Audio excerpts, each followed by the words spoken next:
Y'all in here early today. What up? What up? Feeling good today? We back in action. We'll get some tournament racing done today. We'll actually try and get something to qualify. I've been just dicking around lately. That's my one hard thing, man, is getting these damn horses qualified for these tournaments. What up, Luis? What up? What up? His name is Jerry, and he's shining. Stay rhyming, and you know you climbing. You're a fool, dude. Get the fuck out of here. You're a fool. Top of the morning. Top of the morning. What up, Andy Mac? Yo, Luis, you should be a rapper, bro. All right. There's that. There's that. All right, cool. All right, all right. So what happened? What happened? We took yesterday off. I guess we'll just do an overview of why I took yesterday off. I remember I was talking about those Atari boxes, right? I'd bought in like significantly. I bought like 8 of them at like 0.34 or something like that, 0.29, right? I was about all in for like 2 ETH on those motherfuckers, right? Took a fat L. They dipped after reveal, but my homie Buck told me about these dippies yesterday, right? They had their whitelist mint yesterday, and so I was just scrounging as much ETH as I could together while their whitelist mint was going. So I bought 2 of them at 0.19. I bought one at 0.19 and bought one at 0.2 yesterday, and it pumped to 0.48 in like a matter of 2 hours, right? It's fucking ridiculous how fast this shit goes. But it pumped to 4.8. I didn't sell at 4.8. I sold at like 3.9. So what the floor is right now, but it was dipping lower. It dipped down to 0.3 yesterday. But yeah, I learned some lessons, you know, like whenever I buy a project, sell into the volume. They had massive volume yesterday. And then I also learned like that 0.5 barrier to get past on a project is just so hard, just because it's that round psychological number, you know. So I learned just always sell into the volume, and once I'm probably gonna start getting out of projects before they hit that 0.5 floor, just because like it's so hard to get past that psychological number. But it was cool, made some money. It was a nice quick flip yesterday. Sold them both. Sold one for 0.34, sold one for 0.39. Could have sold it for 4.8, but you know, it's hard to be perfect. Can't perfect time anything. Eric, what up? What up? Smoking Stables, what's up? Good morning. Fabio, good morning. How you guys doing? I'm gonna actually try and get some horses qualified today. And we can toss a skin on a horse too. So, oh wait, hold on. So I went and looked at John Bull yesterday. I saw one of you guys took some covers. Hopefully they're good for you guys. I want to go. I think I looked at. Was it you smoking? Right here.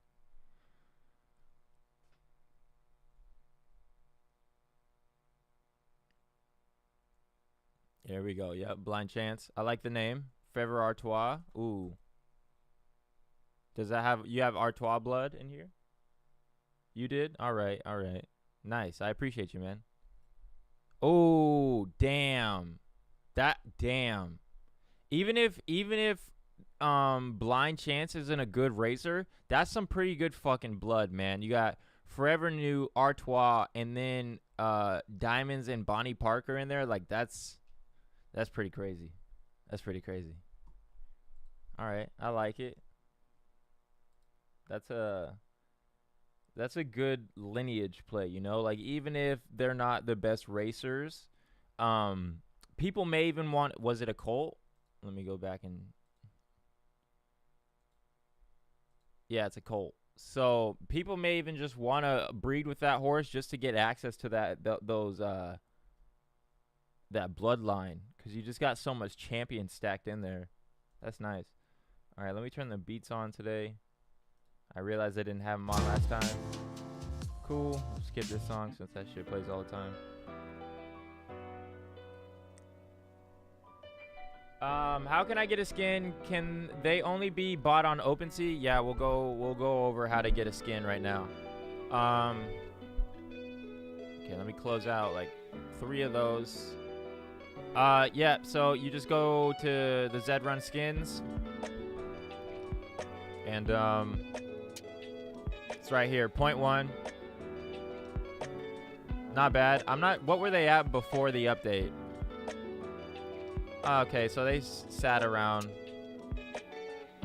0.72. 1 ETH? Wow. I don't know if I can pay 1 ETH for a skin. Not bad, though. 0.1 floor. Alright, so got a mail, so going to throw it back into my horse. Super Atomic has Wall Street and Super Spirit. Damn. You just super stacking the monsters into a bloodline. I like it. I like it. Let's toss a skin on a horse. Let's who's worthy of a skin is the question. I guess who's gonna be racing the most? I guess we'll just throw it on John Bull. Go details. And I think he gets out of stud or he resets in 8 hours. So I'll throw him back in at minimum if anybody else wants to get a John Bull cover. So pretty cool. We're gonna add our skin on. Collect skins for your racehorses. Highlight your racehorses by adding unique skins. Shop for Zed Run skins on OpenSea.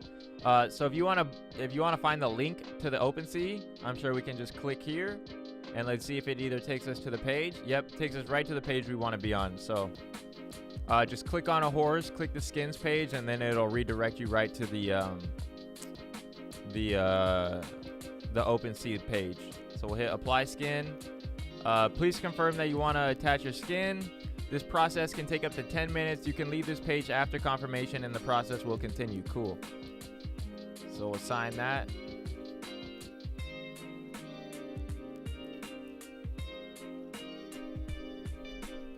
Hopefully more skins get released soon. At different price points. Yes, I hope so as well. Can a skin be removed once added to a horse? Yes. Now, Crimson Chin was saying yesterday that if you put a skin on a horse, you can't transfer or sell that horse for 24 hours once you take it off, because it's gonna either take some time for the skin to come off or something like that. I'm not too sure. You guys might have to go look at Kirk's Twitter to see what he said, but I think it was that if you had a skin on your horse in a 24-hour period, you wouldn't be able to transfer or sell it. Because I think it was Dala Horse Hatchery in chat yesterday was saying that he sold a horse, but he removed the skin, but the skin was still on the horse for some reason when he sold it, and now he lost out on his skin. I'm not 100% sure on that though. Automatic, what up? How you doing? All right, so we're applying the skin there. We got the podium plate today. I gotta breed some new horses coming here soon. There's really no, I mean, I guess I could breed right now, but I really want to,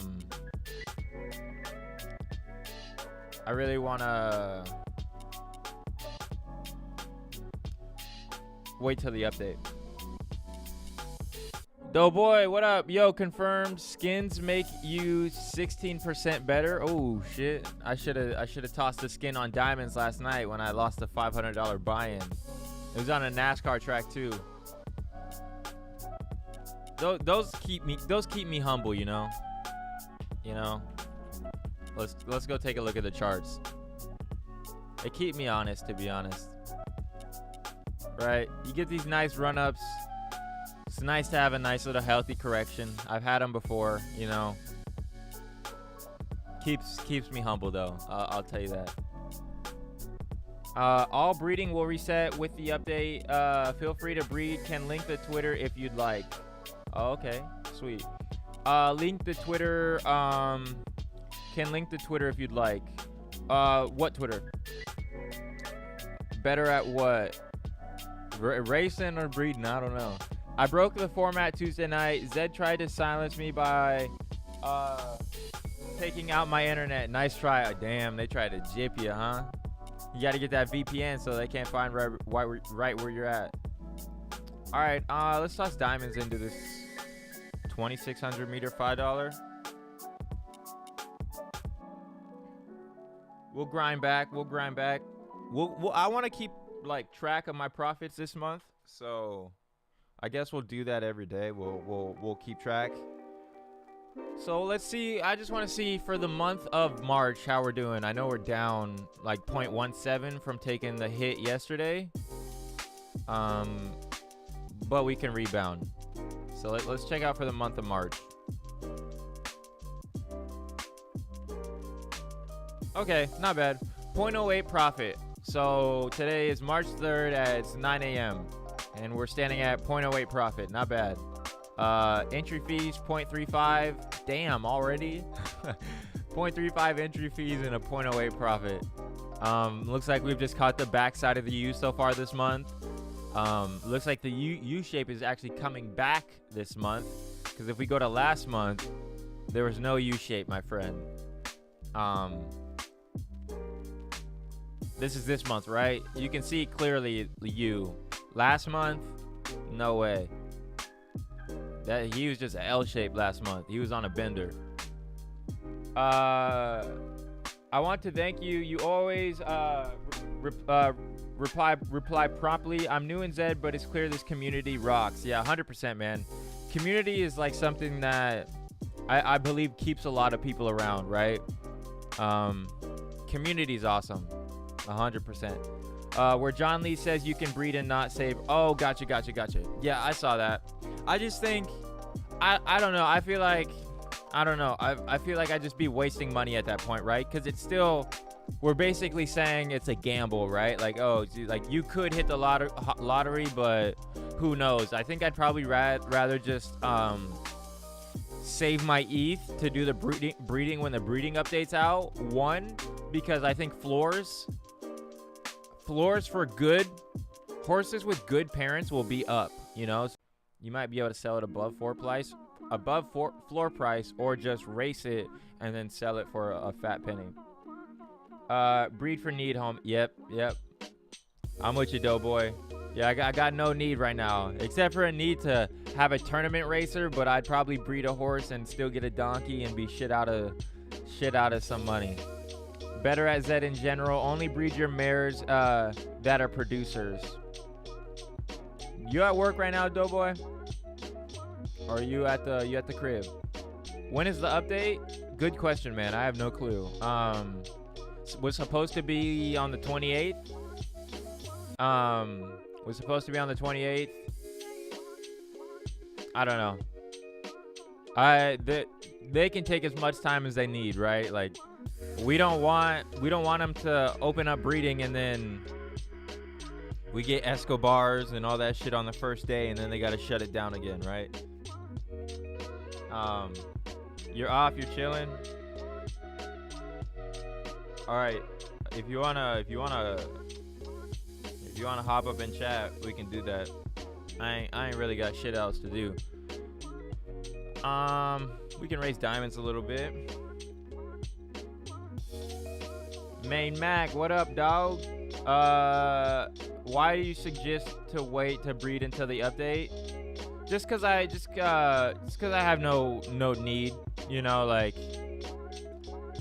I have no need, and it's still a gamble, right? Like they basically admitted that breeding was random, so I mean, I could take a random shot in the dark right now, or wait till after the breeding update and then take like some strategic shots, right? I don't know. There's a lot of different ways to go about it. I see a lot of people are just getting in as much breeds as they can right now because it's not going to affect you after the update. So ship that link. All right, I got you. 1 second.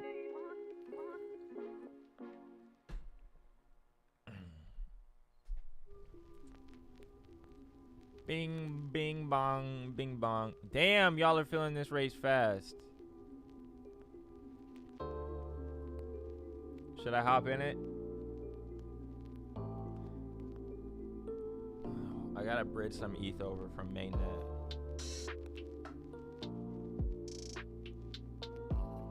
How much is it? How much is the buy-in? 500 bucks? All right, hold on.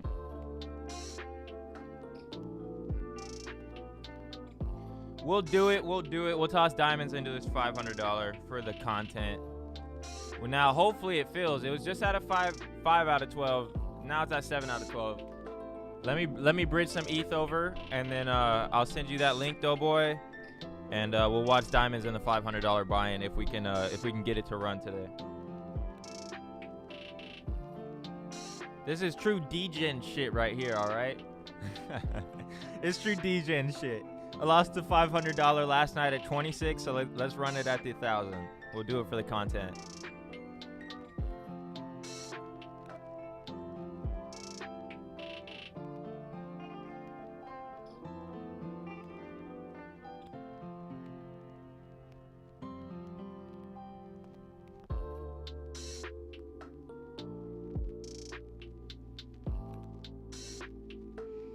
All right, that is bridging on Umbria. We'll do the $500 buy-in for the content.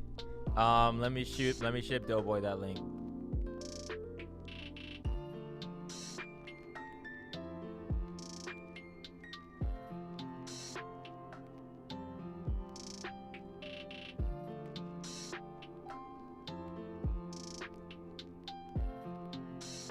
Zoom, that's what I was gonna do. I'll buy 25% if you want.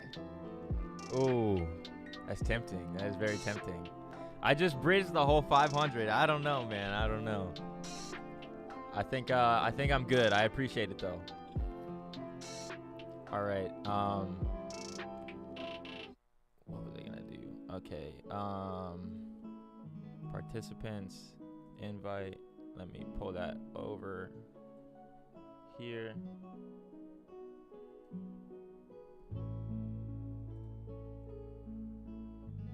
We'll see how long it takes to transfer. If Umbria starts acting up, if it takes a long time, then I'll take you up on it.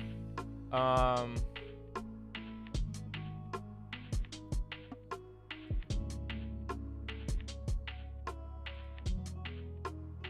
right. Let me send it to you on Twitter.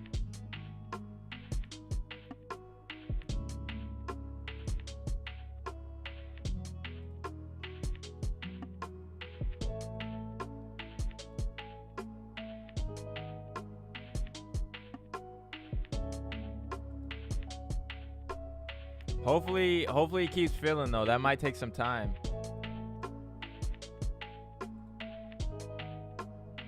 All right, waiting for the bridge to send me my funds back, and we'll yeet diamonds in there.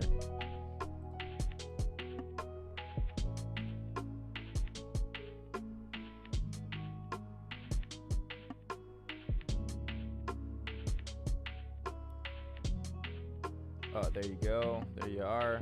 Bang, bang. Paste. Let me know if that works.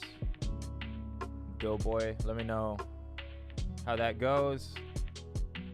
Bridge sending your funds to the wallet on Polygon Network. All right, cool. That should take some time. I don't know how long it'll take, but we'll get that, and then we'll yeet him in here.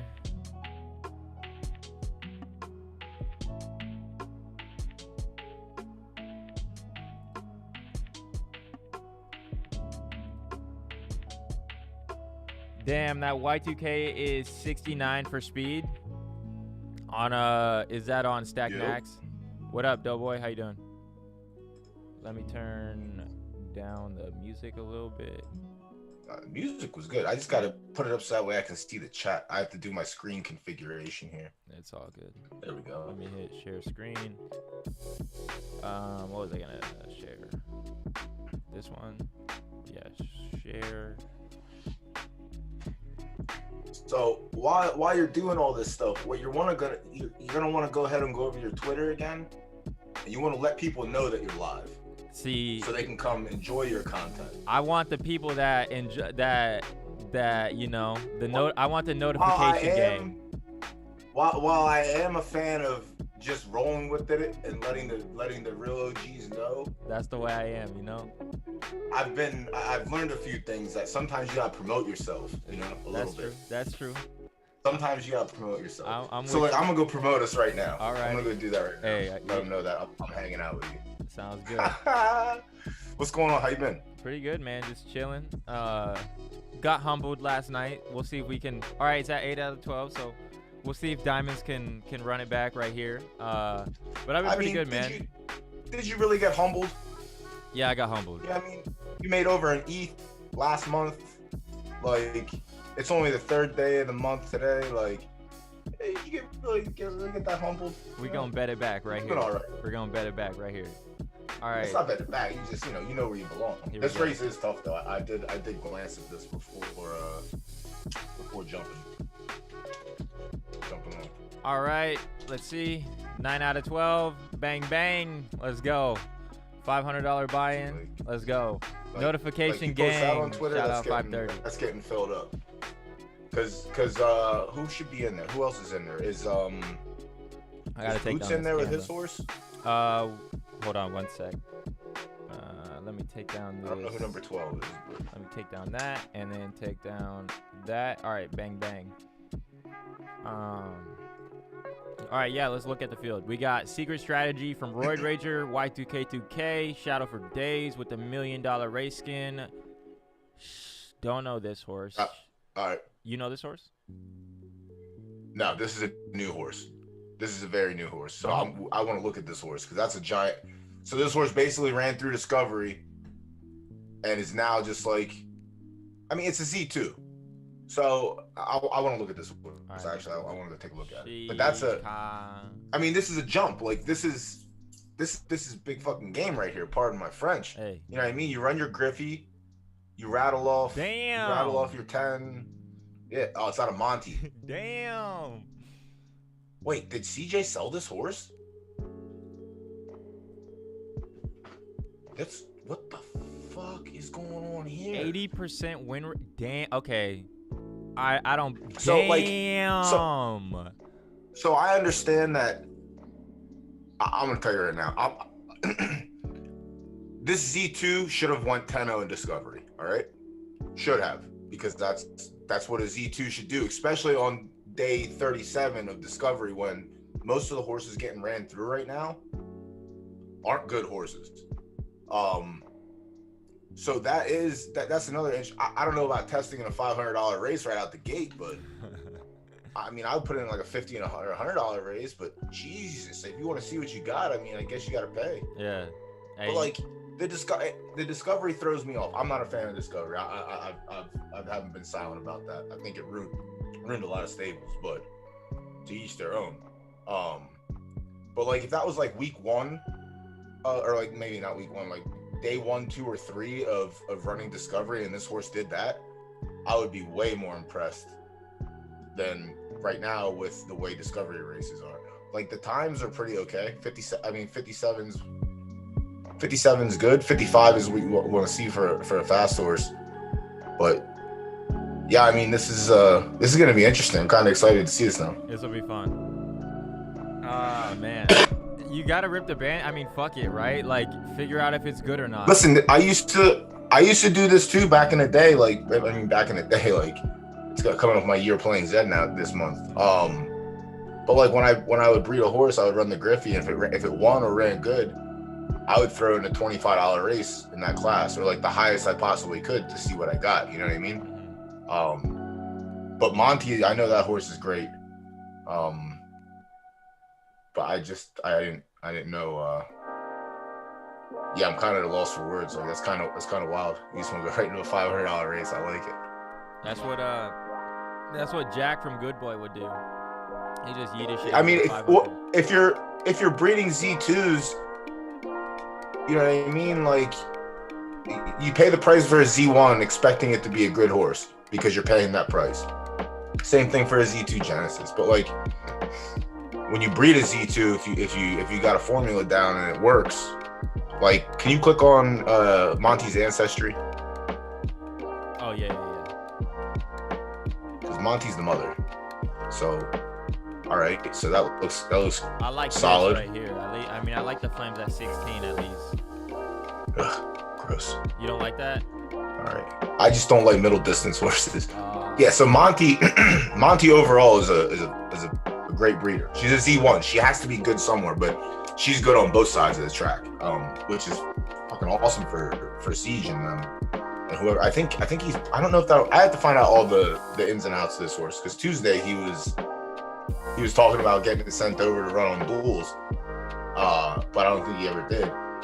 But I don't know if it's his or if this is part of the merger that they did. And Monty's fucking nice. That's an interesting horse, nonetheless. Like, they coming out. Did they at least like make? They should have made some money in the tournament, right? If they were 1, 2, 3, 4, 5. Does Discovery not count? They either look at no Discovery should. I mean, I was qualifying horses in Discovery, but look at the times. I think. What do you mean times? Like these times? So like, all right. So it first ran. Yes, this horse ran a month ago almost. Well, not a month. I guess 3 weeks. So 7 a.m., 11. All right. So it only ran 2 races, and then it only ran 2 races, and then it ran 1 race. So it didn't really have like, look at the days. Yeah. So the tournament clearly wasn't on this person's mind, or they didn't want it to go into the tournament. I don't see a reason for that. Like, I don't know what the game. I gotta find out who has this horse. I gotta find out. This is like tilting me off right now because there's so much happening. I just jumped on the stream and this is the first thing I saw. Like, it's crazy. Buying an unraced horse. Question: buying an unraced horse is a gamble if the breeding is random. Yes. See, I'm not on that breeding is random train with everyone else. I know a lot of people are, but like I said, I mean, you saw my formula. We can go through my stable and look at like my last breeds from December 1st until now.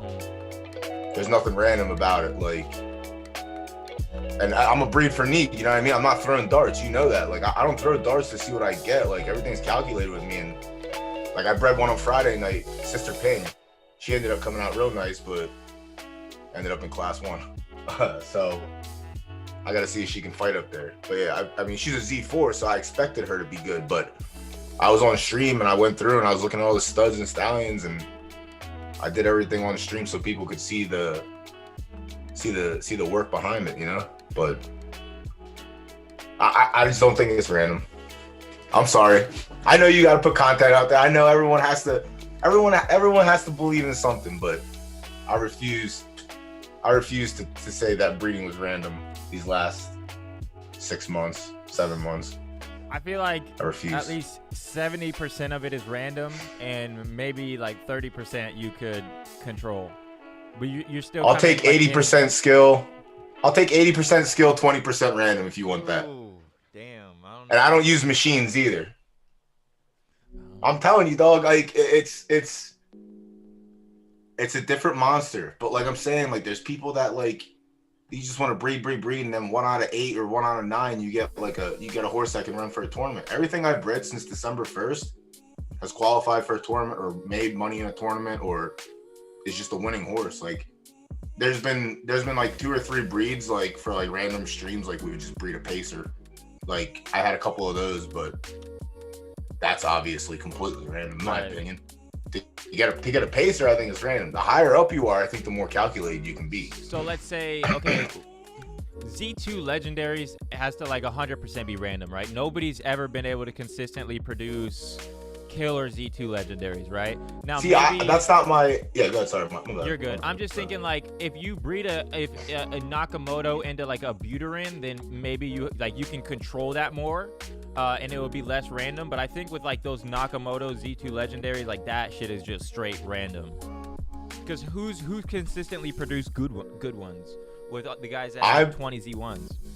Yeah, see, that's the other thing too. Is like I'm not up there. You know what I mean? I don't have that kind of caliber to do that. Like recently, I've been, you know, in December, like I said, Stanley staked me his Z2 legendary filly, Nakamoto filly. So I've bred her 4 times. 3 of the 4 I would consider to be killers, and the other one is just got hosed by I downclassed it, then the reset happened, and like I ran through and I just right to class 2. So like his win percentage right now is sitting at like 6% because I was in the middle of downclass when everything happened. So like if I want to try, like I can probably get him to like a 9-10%er and get him qualified for tournaments and whatnot. But even with a Z2, like and those I didn't mash with Nakamoto's. Like I mashed one with a Finny, one with a Zabo. And then what was Spicy Nugs? Spicy Nugs, that was also Zabo legendary. And then Friday I hit her with a Z2 Genesis, no U-turn. And you know, that horse, I won the Griffey, and then I ran 4 more races to qualify for the tournament. It ran 4th in the marathon with Flames. And then I just finished out. Like I downclassed the rest of the way, the last 6 races out of Discovery, and I still ended up in class 1. But I think the higher up you are with Z numbers, I think that's where you would expect to get something, because again, what you're doing, you're putting 1 and 1 and getting 2. Like you would expect that, but there's just a lot of shitty Z1 breeders. Like you don't expect to hear that either, because again, when you pay for a Z1, like you're paying for that like higher chance to hit. Right. But there's a lot of shitty Z1 like breeders, and we were looking. I think it was this the second or third week after like weekly tournaments started. Tish and Zook went partners on a Z2, and the floor at the time was 0.35, I think.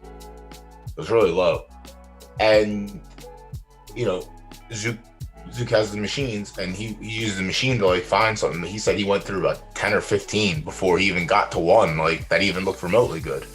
So there are stables out there that have all the Z1s and are just mashing them together and flooding with shitty Z2s that, you know, people expect to buy and like, all right, I hit. Well, that's not the case. But like I said, I think you can control. You think it's like certain, in my Z1s? opinion, I think you can control what you do with breeding personally if you do the work like I do. I think you can hit on a solid tournament horse. Right now, paid racing is dead for me, so like that's basically what my, like, you know, if I can make money in tournaments with breeding, but the way everything's set up right now, it's been tough. So we're back to the breed for need, not breed for tournaments. Right. But I think you can control what you do, like 100%. Like you use the Zed tool. A bunch of other people have tools, and you know they get their good breeds. I'm a firm believer in diving deeper than what machines say. So I've always been happy with my outcomes, but like when you asked me if I wanted to take a cover off Diamonds, I didn't want to be disrespectful, but I didn't want to breed with Diamonds. I didn't have anything that I had. Like I wouldn't want to breed with him unless I had a higher Z number, just because in my book, in my rule of thumbs, like Diamonds is like just under passing level for me. Like he's at that 50-50, like I'll flip a coin and if whatever happens, I'll accept. But I'm not at that point anymore. Now those days are gone. But there are some out there, and and maybe this all and obviously this all changes if they hit the breed button reset and it does what it's supposed to do. Then that's a different story. Then Diamonds falls into someone you want to breed with, or I guess I would want to breed with. But like right now, the way it is, I personally pass respectfully. Yeah. My DMs are hot. And like I feel like listen, man, it's also the name. You know what I mean? Yeah. Dude. Like you got the name for it. Like he's a high money racer. Like it is what it is. He does what he does. But after the update, I think these horses that are great on the track and are supposed to transition to great breeders, hopefully they do. I really hope they don't. I really hope they get it right. I really do. Me too. But I said on Tuesday, I said before they even do that, they really need to fix racing. Like that has to happen first, because you can breed all these horses. People can run them through Discovery. Where are they at? Up in Class 1. Come see me. And then you don't have anything to do. Yeah, exactly. Come race my Z14 Buter and Legendary against Z2 Nakamoto Genesis in $500 races. No big deal. Yeah, don't eat your Z14 in here.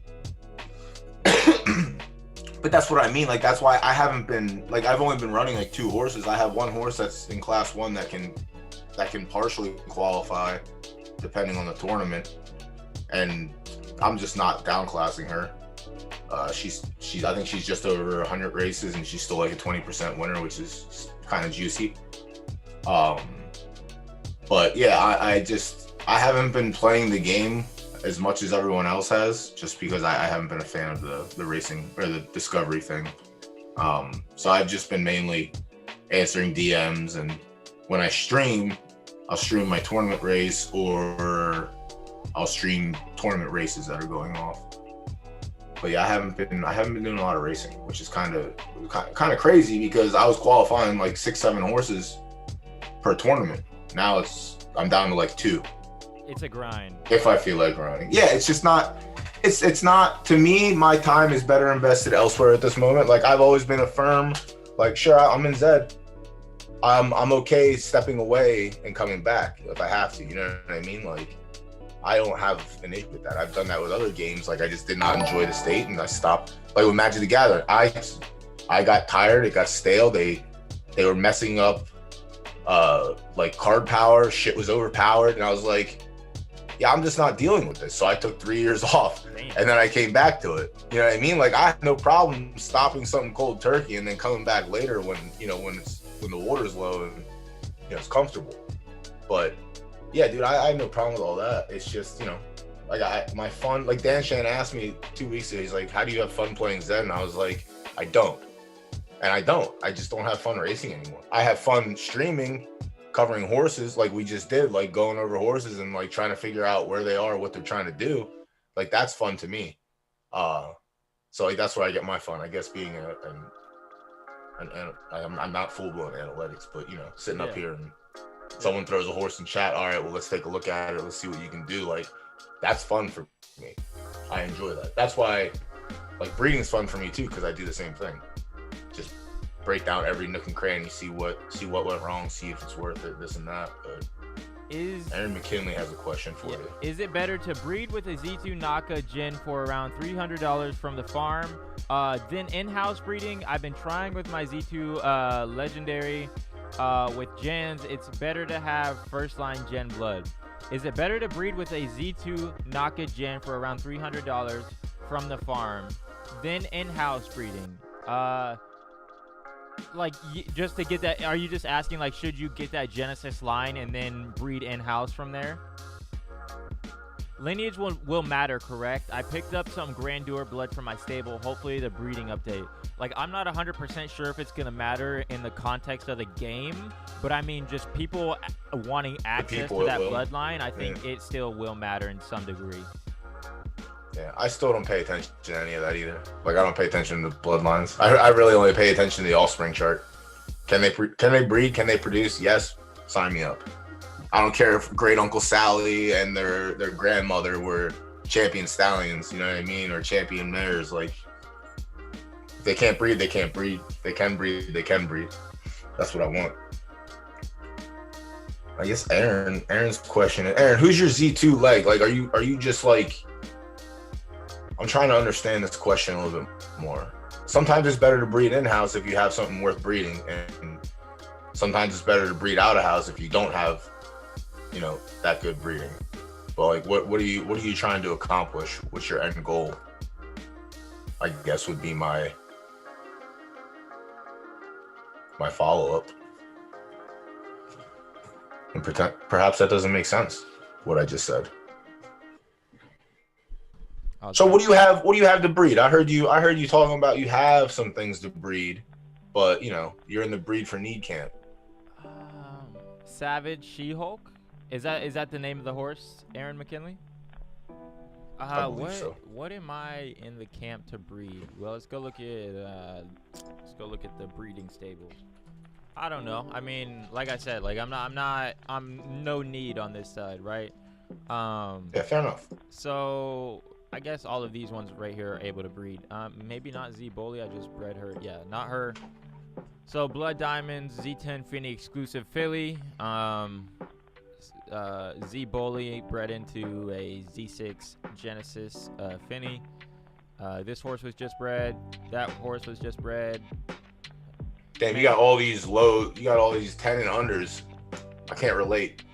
I like that Z number, you know. Like I like to keep them under that 10. That's why I went and got that Z6 so I could breed these Z4s and then just make these Z10s. When the weekly tournaments were happening, I would agree. I think 10 is the key number. You want to stay close to 10 for those because you start in class 4, and that was a huge factor. That was the good thing about like breeding horses back then. Like me and Zook were doing that every other day. Like, yo, should I do this with this? And I was like, why are you breeding horses just for this? And we sat down, we thought about it. And for the price that it costs you to breed, even a legendary Butte, if you do the right process and you come out with a horse that can run and you win back, I was saying back then it was like forever, but like you could win a quarterfinal race and literally pay for your breed and be in the green already. Depending if you did it out of house or in house. If you did it in house, all you needed was a second. Sometimes even a third was good enough because to breed in house with a Genesis, like or even a Finney, like I think it was like less than $40, I think, for in house. So there was strategies to it back then. Now like there's a block on it via discovery, right, and via daily tournaments, right. So it's just hasn't been a thing. So this She-Hulk's a nice little runner. Yeah, this is his horse. So are you asking if you should go breed this back into a Z2 Genesis and then do in-house from there with the baby from that? Don't think that's the right horse. Click on Savage She-Hulk. Is there another hyphen between Savage and She? Oh, wrong horse. This is a nice little horse though. God damn it. Maybe no space. Everything's continuous, one word. There we go. There it is. There we go. All right. So Z4. Oh yeah, this looks a lot different. Leg cleaning. I like that. Adam. Better ancestry. Horses that usually have that. All right, so. Looks like it's producing marathoners or one horse. Yeah, but. Yeah, it's one horse that dominates that. Yeah. Well, that horse is a 2% winner out of 200 races, so that's not good at all. Right. We don't like that. Well, is it like a down class? Do you think? Nah, that's A shape. No. I've done enough of this in my life. That is not anything close to what you want to have. But I respect them for running it. Also, I mean, that's a pity point A shape tournament horse potentially when they fix the formatting. All right, so the Serpent is relatively fresh. All right, so you stayed Z4. So you just hammered, knock. All All right. So if he breeds his legendary back into a Genesis, he's gonna get exclusive again, right? You'll get exclusive every time when you do that. I would do it, yeah. I mean, I would do it just to get that So- Genesis blood and then do whatever from there. So you get the exclusive, and then hopefully you get an exclusive Philly. Then you have a Z, whatever exclusive knock, and then all my exclusive like mares, it's very rarely that I'll go off the beaten path anymore and do non-Genesis horse. So I don't like breeding with Buter and Genesis because I don't find many to be good breeders. So I just completely skip Buterins altogether.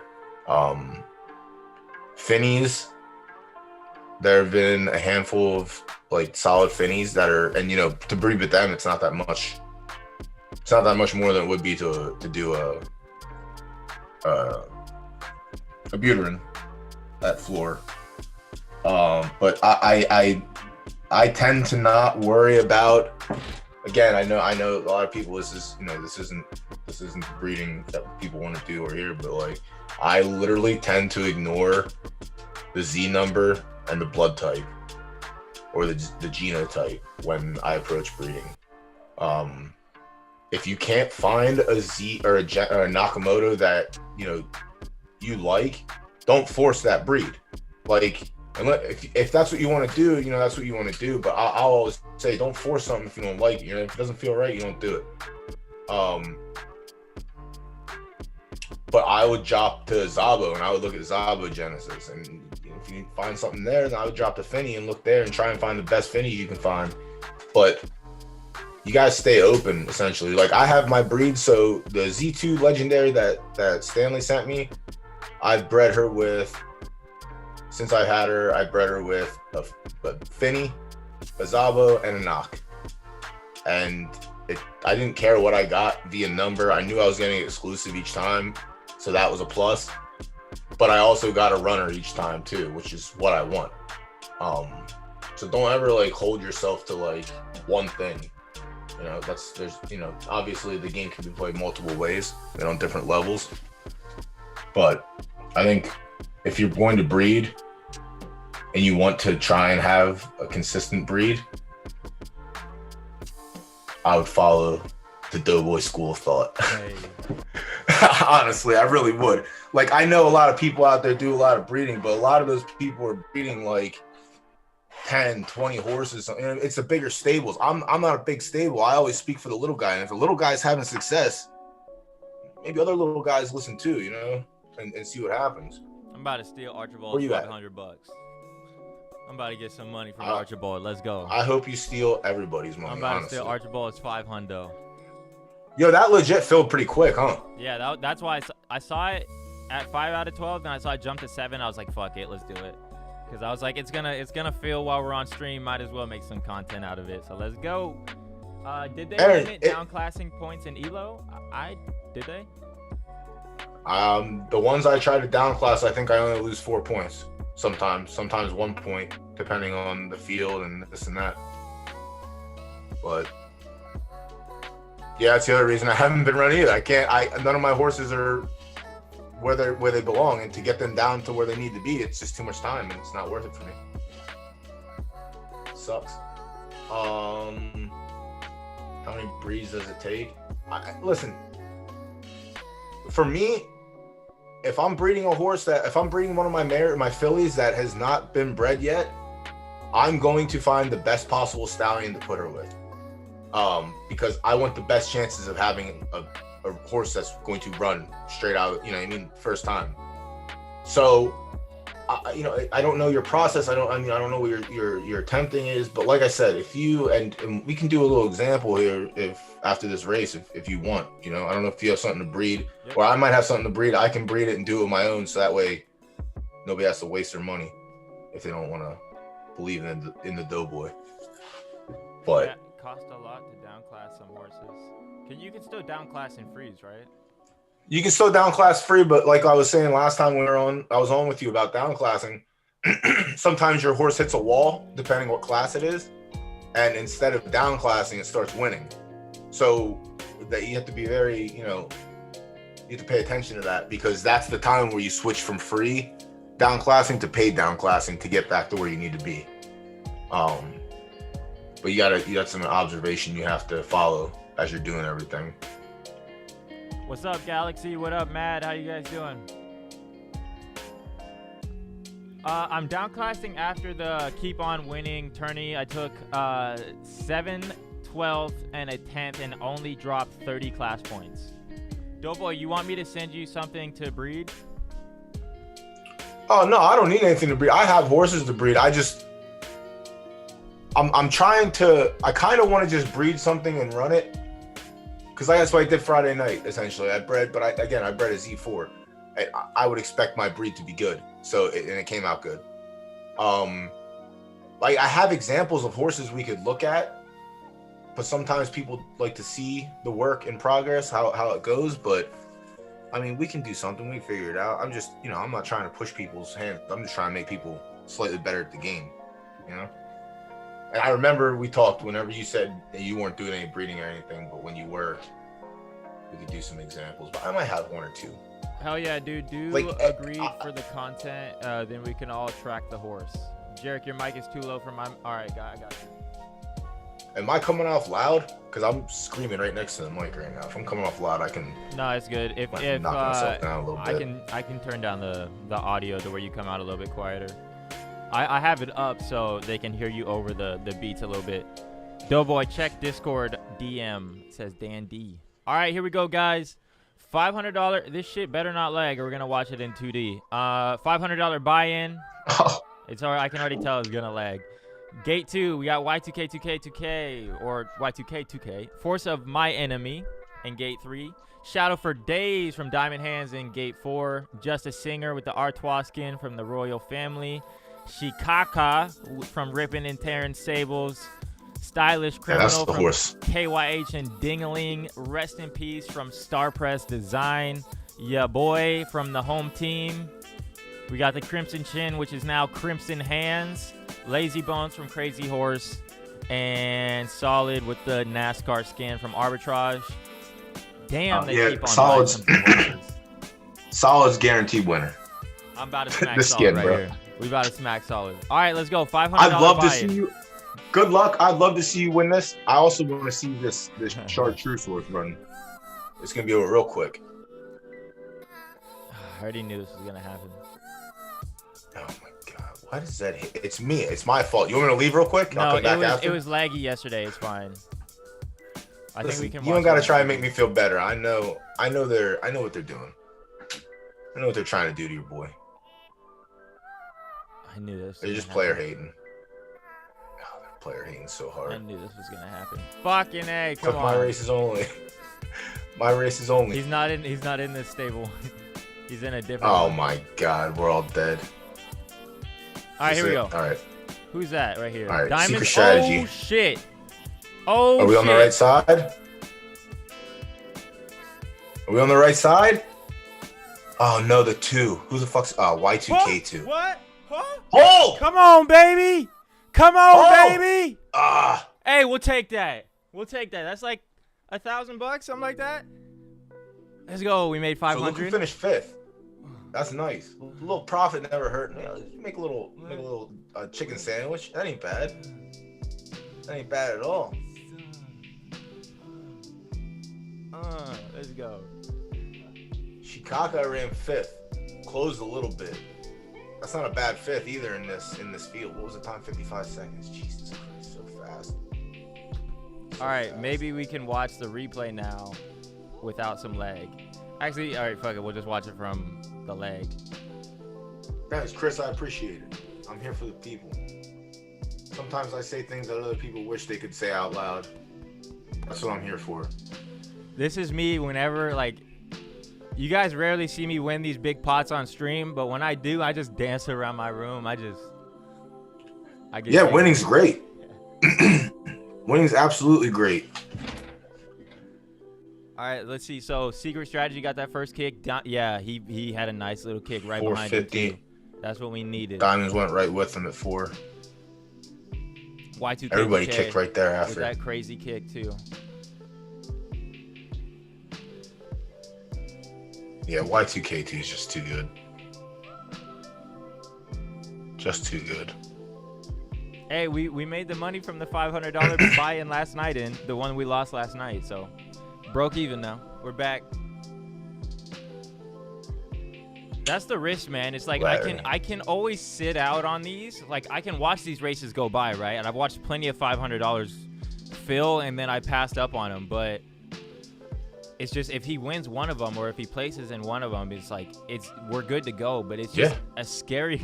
It fucking sucks losing 0.17, man. Like just like that, it sucks when you lose them, man.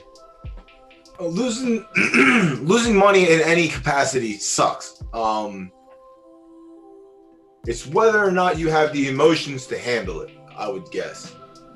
So, like, when you lose a big pot, do you chase after it to try and chase your losses? Like, or that, do you that just, was like... what this was. Oh, I lost the 500 last night. I'm like, let's fucking go. We're going to get it back. You're so degenerate. It's crazy. Like, I watch the fights every weekend, you know? And last weekend was a banger up until the last fight, and then ended up breaking even. But that's all right. Hit a nice little submission prop at fucking 16-1, which is kind of nice. On who? So that rose me up huge. And then I got a little reckless, and I said, let's just let it ride on the next fight, see what happens. And yeah, it wasn't good. What was the submission prop? What fight was that? Who was it to submit? We hit the Terrence McKinney submission prop. Oh, that one was nice. Like 7 or 8-1, I think. And then my friend had that in the first round. He parlayed them both, so he came up huge. And then there was another one that I hit later. I think it was like 14 or 16-1 that we had a nice one on, and we just gave it back.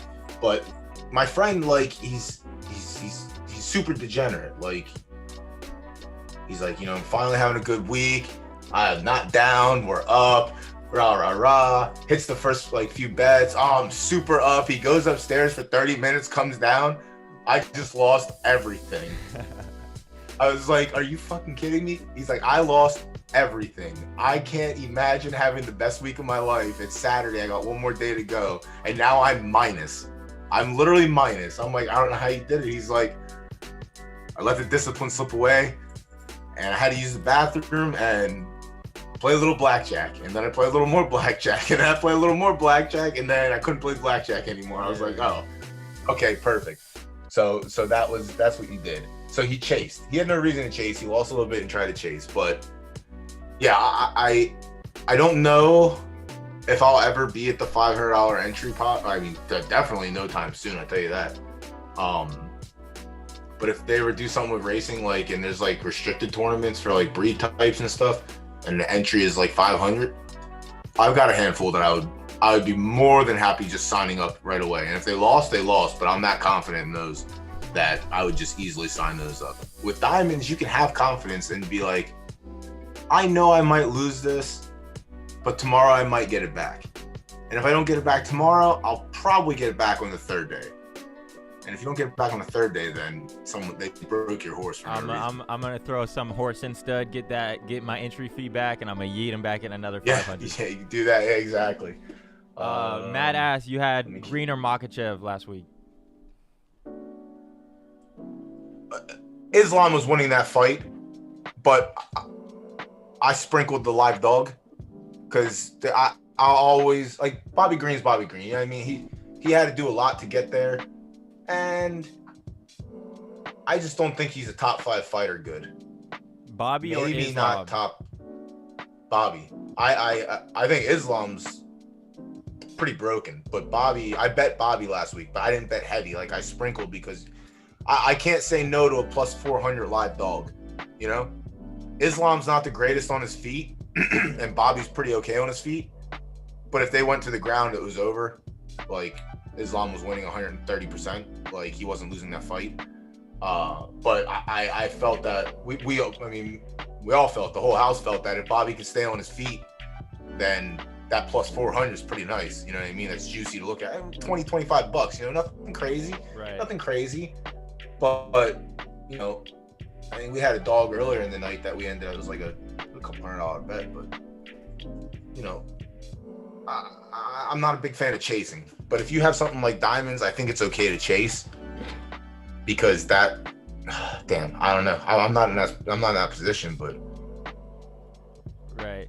Yeah. How's diamonds at 1,200? He's not he can win those, like, for sure. Like, it's really down to it with him. It's really like down to a variance roll. Like, he's gonna run himself. I don't even think it matters the distance. Like, I just think if he hits a good roll and if it's the A+ roll, nobody will beat him. Like, unless he's racing maybe Y2K2K, right? Other than that, like, I mean, that horse is just a busted sprinter. Y2K2 so Tish had that horse. I mean, since the dawn of time, and I didn't realize it, Tish would get these horses, and I'm like, damn, bro, you buying these horses left and right? And like, I would never question anything. And then I was like, yo, where are you getting this? Why do you have this horse one week? And, you know, he's like, oh, I borrow it sometimes when I need some money. I borrow it and put them in $1,500 entries, and I'm like, oh, okay, that's nice. I like that. But I've bought a couple of the $1,500 entries while Tish had it, and that horse hates me. He just loves spending my money. Hates me. You seen JP Ano Sushi Master Ninja? This guy, I don't know where he came from. Came out of nowhere. Yes. He's been racing. New. He's been racing in the 500s. He raced last night. Let's go check. He's got some good horses. Search one of his horses. Miss Wet and Wild. Let me check. Dogs can pull anything off in MMA. You just mentioned we're up until main event. 100%. Like, honestly, like, I mean, but so like, yeah, go ahead. You go first. Cause I obviously when I get in on these things, I go a little deeper. Pena's from my state, right? But I did not see her beating Amanda Nunes like that. And just like he was saying, anything can happen. Even going back to GSP and fucking Matt Serra. Like, I never got to watch that live, but I've watched the replays and I'm like, oh my goodness. And it's just funny because everybody's so shocked, right? But it's a fight. Anybody can land a punch and anybody can get knocked down. So like I'm not a mixed martial arts person. I hated MMA up until the pandemic because I just can't stand crowds. And then like when the crowds were gone, MMA was so tolerable for me. And and then obviously, you know, gambling just went hand in hand. So like as I started watching these things and paying attention, and now I'm on essentially what was the pandemic? 2022 or 2020? Yeah. So like I got at least 2 years going on now watching MMA every week for 2 years. And if a fighter, certain fighters I follow on Instagram, like if they have a great camp and they're a huge dog, to me, it's closer than it seems. Like it's hard for me to ever like it's going to be hard for me to ever put a bet on anyone not named Valentina Shevchenko when she fights. Like, it was hard for me to not, like, I didn't bet Pena, but like I also never saw Pena fight in my entire life of watching MMA for the last 2 years. I never saw Pena, enter the ring. So I didn't know anything about that. Had I known that she was like, I didn't do any research on her or anything. I just didn't do any of it. But had I known that she was a scrapper or could scrap, like, maybe it's worth a little sprinkle. You know what I mean? It's hard not to, but you can definitely see why the favorites are the favorites in some matchups. And then there's lines that just don't make sense. And the ones that don't make sense are the ones that I dive deeper to. And you often see that the dog is pretty live, depending. You know what I mean? Like, it's just more tax on how you assess things. But yeah, I'm always a fan of having the money on a live dog. When we did our ladies' night bracket tournament, like, I think whoever Sarah's Miss Roid Rager's matchup was, it was with Diva Diamonds, and the amount of people that picked her compared to Diamonds was like, I think it was like a 90-10 split. And I was like, this is nowhere, like, I understand why people were 90% on Sarah. But if you look deeper, Diva had a stable that could compete. So like that was, and they went to game 3. So like to me, I was saying before, and I was like, this line is a lot closer than the public makes it seem. That's the same. The same goes for that in any sports as well, and for MMA and other shit too. Like sometimes the line's a lot closer than the bookkeepers make it. Right. And it's that's up to us to do our homework. Always do your homework. Right. And don't let that shit get unturned. Like I know my man Tai Tuivasa was a live dog. He wasn't a huge dog, but like I wasn't not betting my man that night.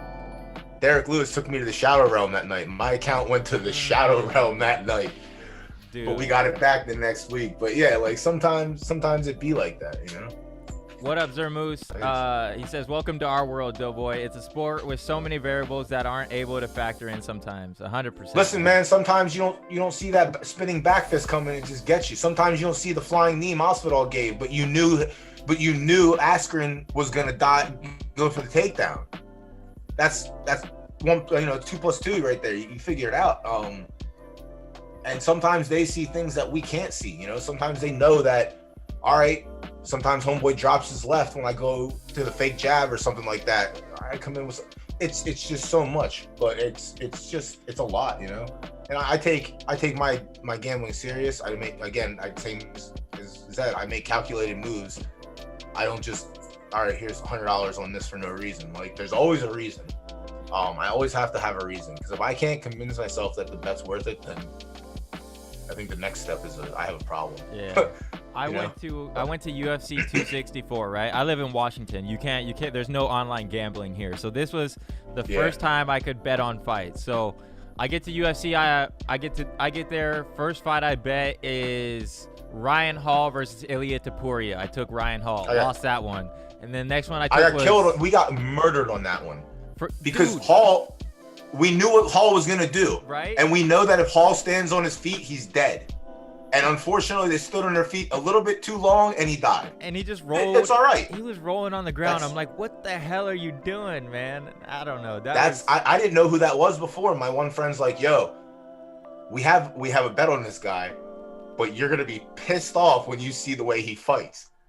Bell rings, and I'm like, oh, you've got to be kidding me. Like, there's no way that I have a bet on this guy. But I understood what he was doing. He sucks on his feet. He has to be on the ground. That's his strategy. Get you to the ground as fast as possible and take as little hits in the process as possible. Yeah. So, like, that fight, I saw that fight. That was like, that sucked. But then he fought a couple months ago, and I was like, this is the Ryan Hall that we were supposed to get. Right. Yeah. And then the fight went to decision. He was fighting a good up-and-comer. Like, Topuria's he's making a name for himself. But Ryan, like, his whole thing is that 50-50 ankle lock. And if he can't get you with that, it's like, well, he's going to keep on trying until you knock him out. And then next fight I bet fucking Greg Hardy over Tuivasa, and Hardy got slept. And I was like, oh, my God. I got caked up that fight. Hardy fights this weekend. He's an underdog. And I might be on Hardy this weekend. I have to look. I know the other guy. I'm pretty sure Derek Lewis knocked the other guy out clean. But yeah, like, dude, I was heavy on Tuivasa that night. It was crazy, and he was such a dog too. I think Greg Hardy was like a minus 300 favorite, so Ty was like close to 200 or just over 200 on the plus side. But geez, what a fight! And Ty was dead that fight too. He got clipped a couple times, and then just that lucky, like, all right, my turn, gotcha, you're done. Yeah, that was a good one. Matt says, I've seen title change and huge underdogs win by a 30-second fight where the glove cut an eyelid, forced a doctor stoppage, fluky scenario. Vitor Belfort versus Randy Couture. Dude, he also submitted BJ Penn doing that stuff. Did you see the fight this past weekend? Which one? No, I didn't. But homeboy caught that elbow and he sliced it. That fight shouldn't have continued. There's no way, and I'm salty because we have round 1, but that fight should have not gone to round 2. That cut was so big, and the cut man just like put a fistful of Vaseline in there, and you could see it. And they didn't, like, normally the ref will come in like, no, get that off there. They didn't have the doctor come in and look at it or anything, and that was right between the eyes. No. So like, sometimes shit's a little sketchy to me. Like I'm still in the firm belief that fight should have not gone to round 2. No chance. Like that cut was huge, and he was gushing blood. That was nuts. Like, oh, yeah, man. dude. I don't know. Yeah, those. I gotta go back and answer Larry. Larry, I chickens and horses. I don't know. I have fun with the chickens because it has different aspects and different angles to play. It's not just like they're all running in a straight line, but you have 6 different textures to run on. But I do love the auto entry simulator thing where all I have to do is click enter and that's it. How much? That is fun. How much have you won racing chickens? Dude, I have a nice chicken, won a nice little $25 race, and then she shit the bed the next 4 races after. So I'm pretty sure I have a diamonds chicken. All right. You got the nice Nakamoto. I got a few nice ones. It's just having the beta run when I'm not working. Now, is the big key. I'll ask you this: when, like, if you're looking at Zed and when they're making these horses, do you think do you think they're U-shaped, like literally called like literally their racing form is U-shaped because they're either unique, like, or I don't know. This is just the way I look at it. Like, you call them a U-shaped horse because they're unique, that they can win at any distance or just win on their best run. Like, do you think that they intentionally set that up, like that they saw some horses would be U-shapes, some would be L-shapes, some would be A-shapes, and do you think like they knew these types of horses would be out, if that makes sense? Well, I don't think I don't know. Like a diamonds to me is a U horse. That's a U. Right. That's I think back in the before time when people like were talking about U horses, when you looked at the chart, you saw a U. But like obviously if you look at a chart, you could see that. But sometimes you got like with Unexpected Birth, my horse, like even Greatness and A Calls, like they have U-shaped charts, but he has an up switch and a down switch. Whereas Diamonds doesn't have an up switch and a down switch. So to me, Diamonds is a natural U. And I guess mine's more of a manufactured U. But yeah, I don't know, man. I feel like the way everything is now, I like how everything's set up. I like the way that you can get a middle distance horse, you can get a marathon horse, you can get a sprinter, or you can get lucky and get a diamonds where he's all 3 and he can run it 9 different distances. Like, I think that's dope. I like my sprinters and I like my marathoners to be separate. So like I have a handful of marathoners that go up and then you can take them back down and you can manage that U. So like, I think the way the game is now, I really hope they don't change anything. I like how everything is now. The only thing I really want them to change is racing. I said on Tuesday, like, if they could just give us, like, I'm pretty sure racing is down right now. Like, it has to be, like, the numbers. Oh, for sure. Like, paid racing and everything. For sure. So, like, my thing on Tuesday was, and we got talking about, CJ has some good points as well, and I was like, in my opinion, the way that they can make people race is restricted races. Like, I've been preaching this shit. Like, make the Z, or not, it doesn't have to be Z numbers, just make the Buterin exclusive only races, the Buterin legendary only, Nakamoto elite only races. Make these restricted races and watch how many people come out and race. All these people that are stuck in class 1 with their legendary buttes and this and that, now they have somewhere to go. I'm not entering a race when I see diamonds in it. Like, no, I'm not doing that. Like, there's no reason for me to run against the Z2. Like, why would I do that? All right, there's a Z11 Buterin legendary. All right, I'll put my Z18 Buterin legendary in here. I'll fuck them up. Like, just do that. That's not that hard. I sit here and say it's not that hard, but like, if they want to fix paid racing for the meantime, I feel like they could do this, and people would start running their horses again. I would start running my horses again, because right now all we're doing is running open races, and open races in real life are fucking the hardest races you can get to. Like, you're running against the best horses. But also in real racing, the horses that can't run in open races, they have somewhere to go. they can go to the claiming races, or they can go to the starter allowance races. You know, there's just nowhere for horses to go right now except for open racing, and open racing sucks. Like, open racing is hard, and unless you have a profitable horse, it's not, to me, it's not fun. But like, I remember when I was paid racing, I was having fun. Like, those days were great, and then they nerfed my horse in November, and then it became like less fun, and it's been on its way down since. But like, if they could just do this, and I say it like, you know, it's like it's a hard thing, but maybe it's not. You know, if they can separate free and paid races, I guess that would just be another level or another layer on top. All right, free Buterin races, free knockout. Like, you can do shit. They can even still do like the open fields like they are now. Just, all right, Nakamoto's only, Szabo's only, Finney's only, Buterin's only, and you're only running against Buterins. And then they could just see how that goes for a little bit. Okay, we need to add the Buterin exclusive only, the Buterin Elite, the Buterin Cross. Like, I just fix racing. Give them, like, yeah, I get what you're saying. Like, you're putting kindergartners in a high school class, basically. You like some That's of the horses. What it is. It's like watching high school JV against fucking college, or like college professionals, or, you know, even like middle league. Not even like, it doesn't have to be NBA. Like, you're putting a T-ball team against an MLB team, essentially. Like, I'm not trying to do that. It's not fun. I don't want to see if I can fucking hit an 800-mile-an-hour ball when I'm 7 years old. Like, I don't want that. You seen bench warmers?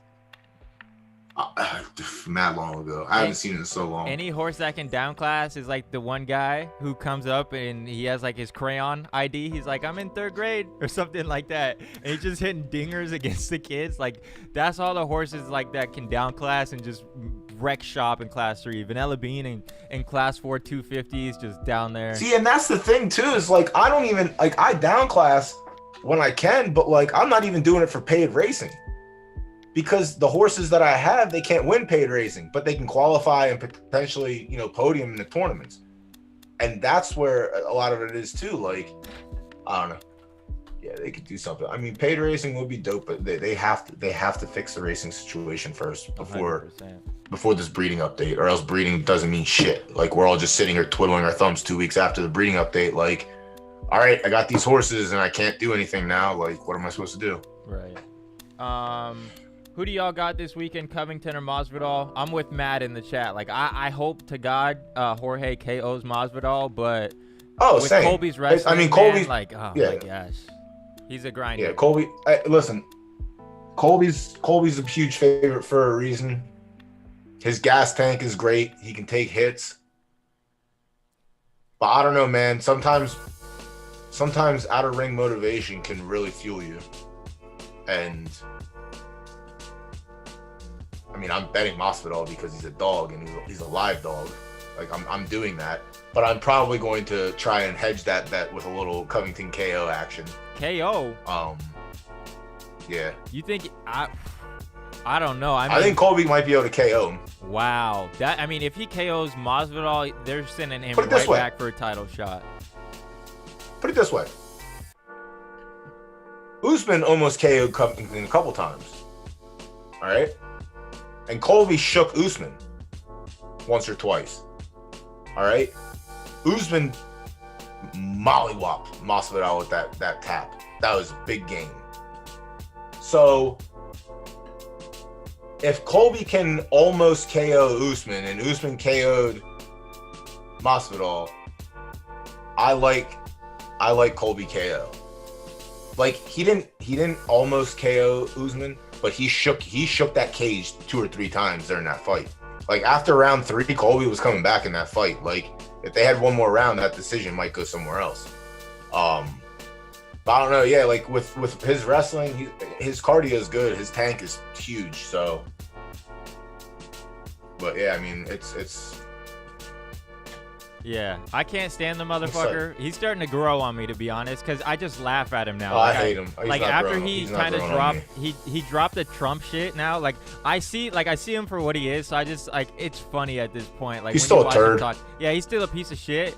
But he's just funny, you know. Like John Morgan like asked him a question yesterday. John Morgan's like, so Colby, you know, John Morgan always gets the first question, right? He's like, so Colby, blah blah blah. He's like, John Morgan, I told you 10 push-ups before you get to ask me a question. And then John's like, ha ha ha. So what about this? He's like, I told you 10 push-ups, flabby butt. I'm like, oh yeah, I do that shit too. Fucking asshole, dude. I've done that to my friends. Like, yo, before you're allowed to talk to me, I told you last time I saw you, you have to do this before you even say a word to me. I say, did you do that yet? No. All right, then don't talk to me. Like, I'll do ignorant shit like that. Like, I mean, whatever. But like, that type of human he makes me sick. Yeah. I just don't like that. I don't like going, you know what I mean? The shit that he pulled in Brazil, like, you don't do shit like that. Right. You don't do shit like that. To me, that's it's a cry for attention, and he just rode that wave. Well, that's what he needed. He needed that, or they was gonna let his ass go. Yeah, I mean, it's just the same thing with like even McGregor. McGregor sucks. All right. What? But his mouth, please. Come on now. Don't. Hey, he's got the whole. McGregor's like diamonds. He can talk the shit, but he can also fight like a motherfucker. Like, you gotta respect McGregor. He's got some good fucking. When skills. Did he win last? Who's he beaten? In the last how many years? Like, he doesn't fight. He just runs his mouth more than he fights. And then when he gets in there and he gets outclassed and knocked the fuck out, like, or choked out, one of the two. Like, I think he beat Diaz. Come on, Cowboy. Dude. He beat Cowboy last. An old Cowboy.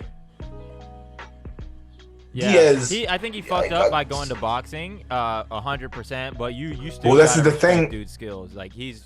But the thing is when he fought Mayweather, like, he went the distance with a champion boxer. He was ahead on scorecards, on some scorecards, against the champion boxer. Like that, like, people say, oh, you should stick to your MMA. Nah, dude, if you can fight, you can fight. But to learn boxing in the short amount of time that he did and then go in there and go toe to toe with the best. I hate Mayweather. But, you know, he's champion for a reason, you know, he can win. But, like, I don't know, dude. I'm not a fan of people that get hyped for what they say. I want to see what you can do. And sure, McGregor was probably, you know, he was probably good in his early days. I'm sure I can go back and watch some fights and see that he was good. But I don't. He's good. I don't think he's there. He's good. He's good for Well, that's fine, bro. That's fine. The only way to settle it is when I go get my VR boxing kit and I knock your ass down a couple times, and then you understand. Let's go. I'm trying to fight everybody as soon as I get that. I want to fight everybody. I want to have a tournament. We'll stream the tournament. I want to knock everyone out. We'll make show you some. what the big man can do. We'll stream it too. That, I'm telling you, that's gonna be some of the funniest shit. Like, if we do. I gotta wait. Where's Dan Shan at? Dan Shan, come get some, son. Yeah, Dan Shan. Don't want no hands. Maybe he'll buy a VR. You got a loud mouth. No, I don't think Jorge can knock out. Wait. Well, yeah, man. Jorge can't KO Masvidal because then he would knock himself out. Yeah, I said, yeah, I meant. I'm trying to catch up with Chad a little bit. Right. McGregor also all pretty old right. now. Y'all were talking. He's getting older, but dude is fucking jacked now. He's stacked, man. Also slow you down. This goddamn race, man. Yeah, it will. Yeah, dude, it sucks. But all right, third place. Let's go. I had to go to one McGregor event in my lifetime, so I went to McGregor Poirier 3. Obviously, anticlimactic as fuck, but the build-up was amazing, you know. So I enjoyed myself all the way. I mean, I enjoyed the whole card too. It sucks to have it end on an ankle break, right? But the build-up and the lead-up to that fight was amazing. Kind of like heading into this one, like the build-up with Masvidal and Covington is amazing. I'll tell you one fight. This is 2 weeks in advance. This fight happens next week, so I'm probably gonna put the bet in this weekend, just so I get ahead of it. Do you remember? Maybe don't. The guy that Sugar Shane fought, Chris Mutano. Yeah, I was there for Moutinho, that one. he fights in 2 weeks. He fights on the 12th. Who does he fight? I have no idea who he's fighting, but he's like minus 130 right now, and that's fucking juicy in my opinion. Especially so I told my friend, I was like, either one of two things it means. It either means that Sugar Shane has pillows for fist, or this guy just can't ever get knocked out. And if he can't ever get knocked out, I'm okay putting money on him. Like, because the kid can fight. That he's a little scrapper too. Like he has, he's disciplined, this and that. Like, and they were going the distance in that fight, even though he took 600-700 punches in the face. Yeah, he was whooping to the head. But he wasn't backing down and he wasn't backing up. He was forward. I'm coming to get you, forward. And he also caught Shane a couple of times that fight. But like he has that. To me, Shane has that like Mayweather style. Like, all right, you come chase me down, I'm gonna tap you, and then you come chase me down, I'm gonna tap you. I just don't like him. I don't like him either. Who? You don't like? I just don't like these talkers. Sugar? I don't like talkers. Sugar's a clown. I can't stand Sugar. I respect him as a fighter, but talkers. As like a person, I think he's a piece of shit. I mean, I don't. He got into that he's in the Crypto Cannabis Club, the one NFT project I'm in. And I sent I sent a tweet to my friend. I was like, yo, should I just sell now and cut my losses, or sell now and get out because of this? He's like, I would have sold 20 minutes ago. I was like, all right. Yeah. I didn't sell. Yeah. I ain't selling. Get out of here. I think he ended up selling his. But going back to what I was saying earlier about JP Ano Sushi Master, yeah, so let's go look at his stable, because, like, dude came out of nowhere, but he's racing top of the top level in Class 1. So he got Miss Wet and Wild, who we raced last night in the 500. Dala Horse Hatchery was talking about this horse in chat that he sold it. He sold it for like, I don't know. Well, it's on buy now for 12 ETH, so I don't know how much he bought it for. It's not going to show us that because it's a reset too, but not bad. Dude came out of nowhere and he's racing at top level. Nah, you don't like that as a breeder, right? That's just straight flat. Well, it depends. How many kids are there? I mean, 2, 4, 6, 8, 10, 12, 14, 16, 18, 19. Yeah. So you can start from here and look. So like 13 races, 15%. I don't pay attention. 17 races, 11%. So like based off these 5, I would not touch this horse. Based off, all right, Miss Runway's like a solid one. Miss Penny Jenny's a 10%er, X100 races. 8 races, a 1% winner, 183 races. So like, just based on what we've seen so far, nothing's like exciting to me. There's not that many like sure calibers. Like there's a lot of horses that have high win percentage and like less than 20 races. To me, that's not good.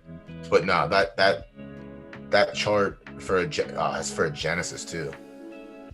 That stinks.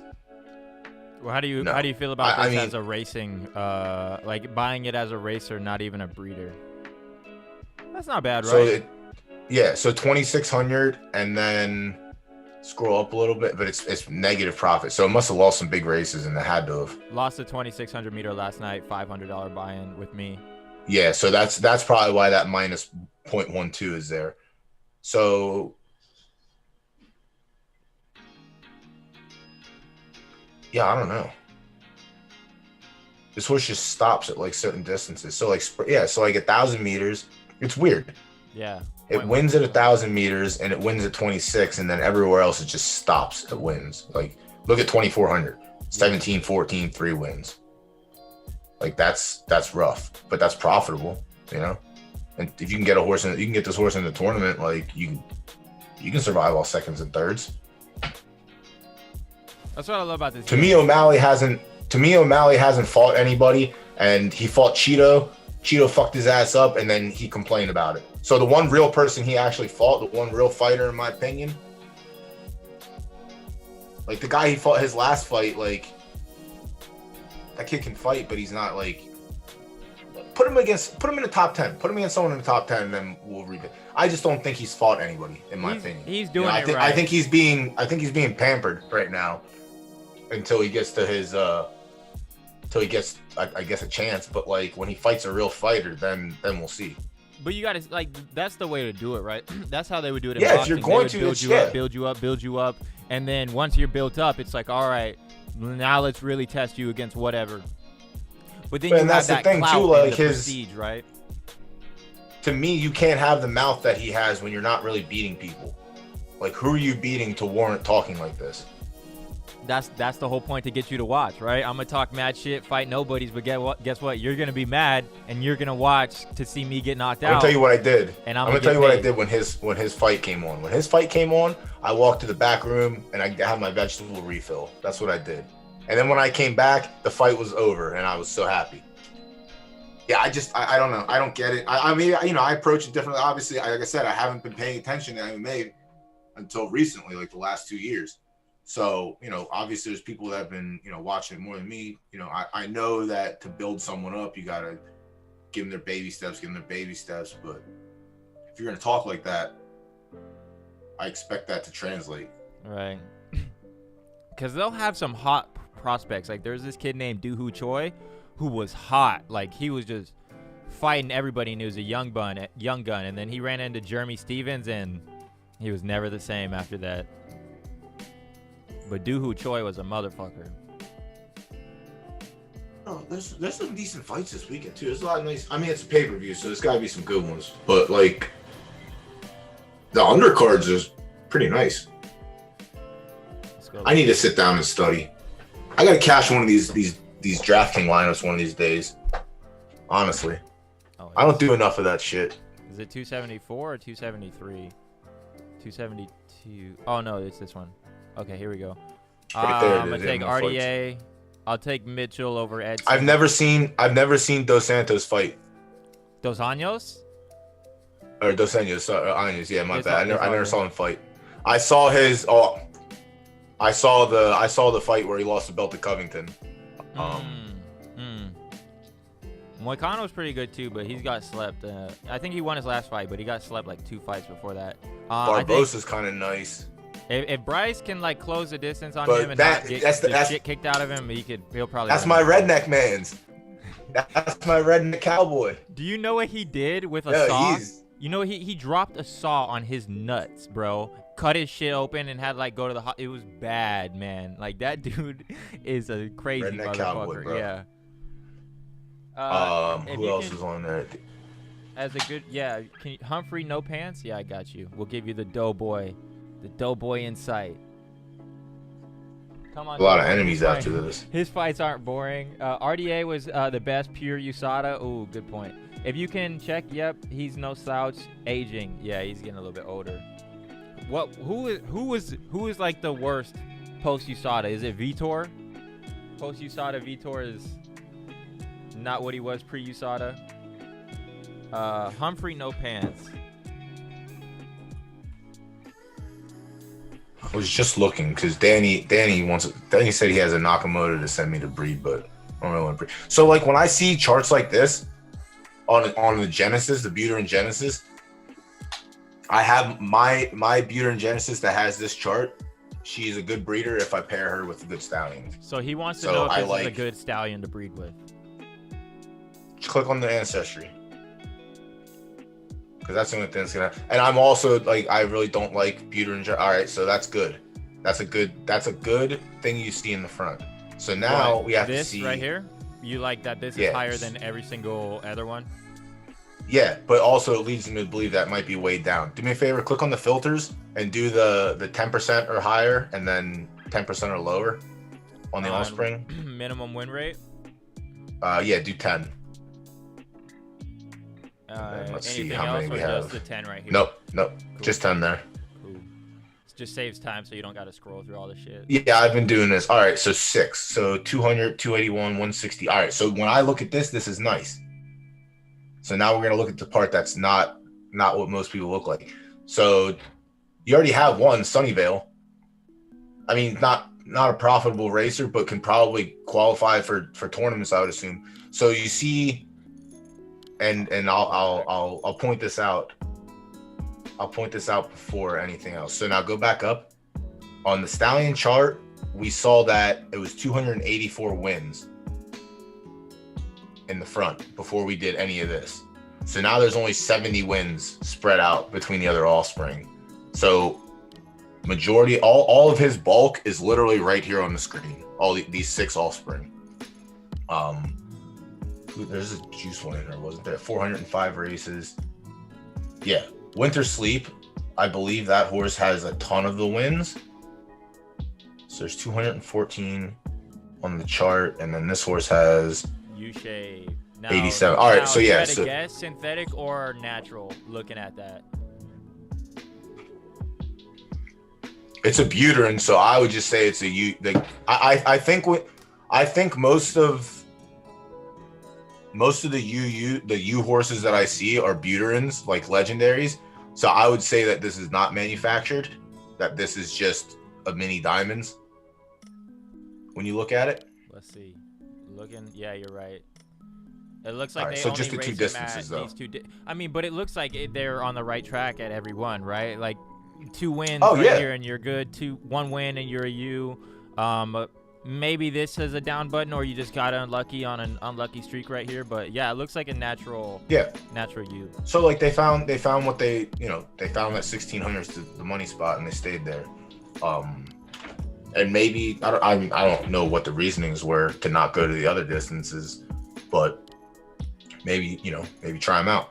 Maybe you have a better horse, and you actually this horse already has almost 500 races into it, like, and that's the majority of it at 2 different distances. That's it. So now if we go back to that all spring chart and we do anything under 10%, we can look and see what kind of bad ones. All right. Under 10%? So what? Yeah, so you delete that, and then you go to maximum win rate and just put 9. 9. Smart man. All right. I see what you're doing. I see. I like this. Like, takes a little it's bit easier more time to show and explain. Yeah, exactly. Yeah. But so now look at that chart. So we had 6 on the other side, and now how many do we have here? How many children's? 2, 4, 6, 8, 10, 12, 14, 16. So 16. So 22 total. 6 winners. Well, six juice horses, and then 16 not juice horses. So that's a third, I guess. 6, 12, 18, 22. So it's just like just under 20. Yeah. So like this is a reason why I mostly stay away from Buter and Genesis to breed with. So like this horse, if you look at the ones that are under the 9% and under, see how many of them have more than 50 races. Like there's a couple. So Melatones, Blue Nose, like they have multiple hundreds of races. Is it on there? Oh, you can do it. Nice. Minimum races. Yeah, 50. So there were 16 on that page. 2, and now we're still at the underneath. 6, 8, 10. All right. So 6 of them under 50 races. And then these are all over 50. So 7% winner. We'll start at the very bottom with Sempre Avanti. 7% winner, 71 races. I'm sure there's probably room for improvement in there if the person that has the horse wants to do it. You have Joni Baloney. I mean, you probably know better than I. It has profit, but maybe there's more to be discovered there. And then we have 149 races with a 6% winner. That's fine. Like that's good stats. Like if I look at another stallion and I see 6% winner, but it's only from like 30 races. All right, they give me a little. I don't really want to pay attention to that. But the horses that are like 6 to 9% winners on this chart are over 100 races or over 200 races, minus Black Venom, because Dodger Blue ran that horse 148 times and doesn't have a 1% win. So if I'm personally going to the stud barn and this is one of my options, I personally would say no to this, but I'm sure you could fill out the covers on that horse from other players that don't do what I do. Because there are some people that just look at that all-spring chart and they see, oh shit, skyrocket in the win column. You know what I mean? Like, I'm breeding with this horse no matter what. You'll get people that'll do that, and you'll collect your covers. Now, if you have a mare who's like similar, I guess, you know what I mean? You have a similar mare, I guess you could put those two together and potentially get, you know, an average horse.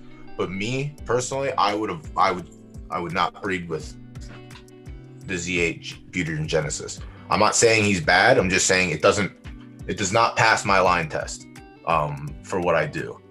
But yeah, I'm not saying he's bad. Obviously, he has six solid horses out of 22. You know, maybe that was the mother too. And then I would. So when I separate the fields like that and I see where they come from, I would look at the mother of each one of those horses, and I would then look at their offspring chart and see, because if their offspring charts are good, well then the mother adds a little bit. If the offspring charts the mother are bad, and you have this good offspring, then the father potentially add a little bit something to it.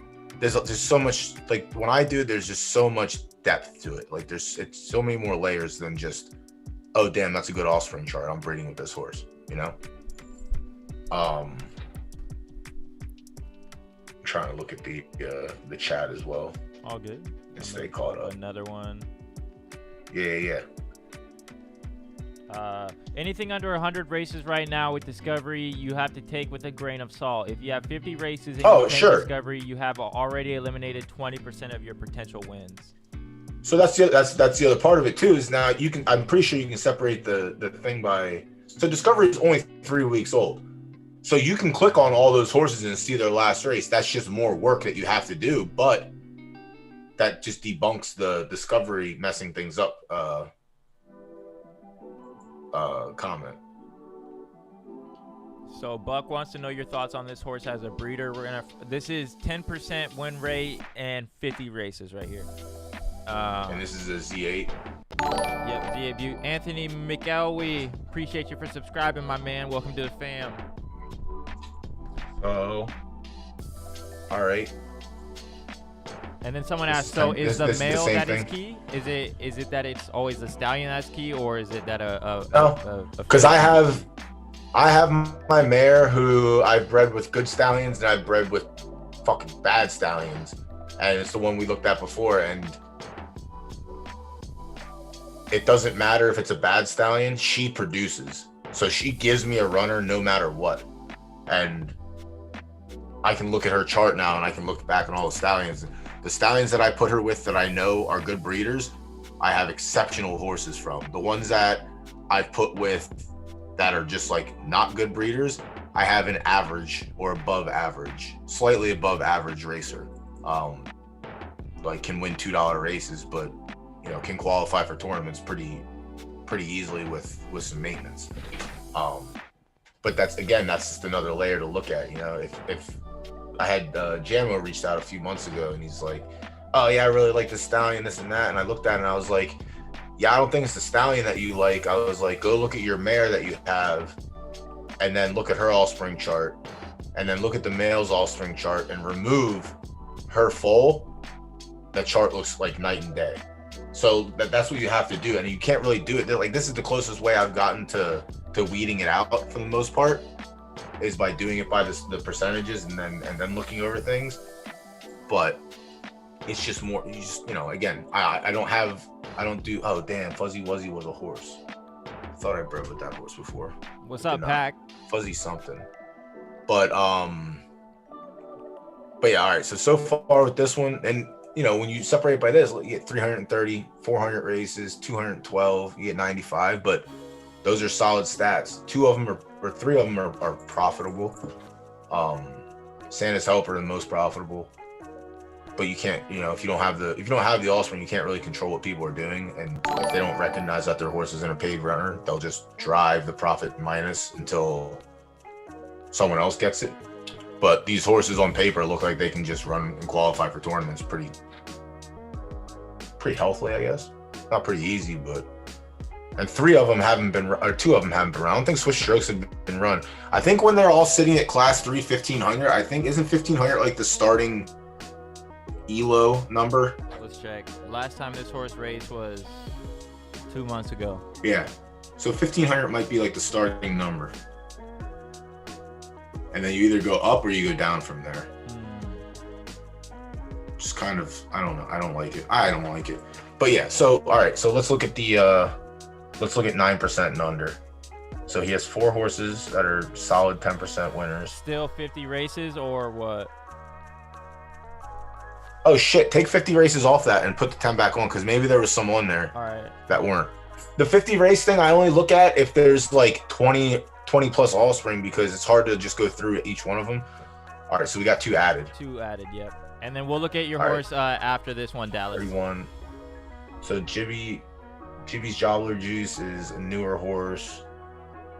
Also, it hasn't been run yet through Discovery. So these are all pre-Discovery, and there's 2 post-Discoveries. All right. So yeah, like these are still fine. Even the 30 races, like you can probably click on it and see if it's got like somewhere to go. Yeah, I'm not saying these shits. Hit the horseshoe. All right, so win at 12, and then nothing else at 12. All right, so it just seems like a lot of. Yeah, sometimes when I look at things like this, I just feel like some people just still don't, and I say still don't, but some people, they approach discovering their horses differently. I don't know. I go shotgun. I'll never run middle. I go, all right, what race is at 11 out of 12? Let's go. Boom, boom, boom, boom. I don't give a damn. I want 12 or 24. I hit 12 or 24 in the Griffies. If I run last at 12, I go right to the marathons. If I run last in the marathons, I sell the horse because I'm not going in the middle distance. 1500 is but yeah, I've likely not discovered. I've been. All right, that makes sense. Yeah, I'm not a middle distance person, but yeah. All right, so this isn't bad enough. So we have 6 on this page. Let's do 9. Let's do 9 and under now, and leave it at open races. Give me a second. I'm gonna write down their 2 horses. We got Rubbing is racing, and I'll look at Golden Oak Bag. Let me write those down real quick. Rubbing.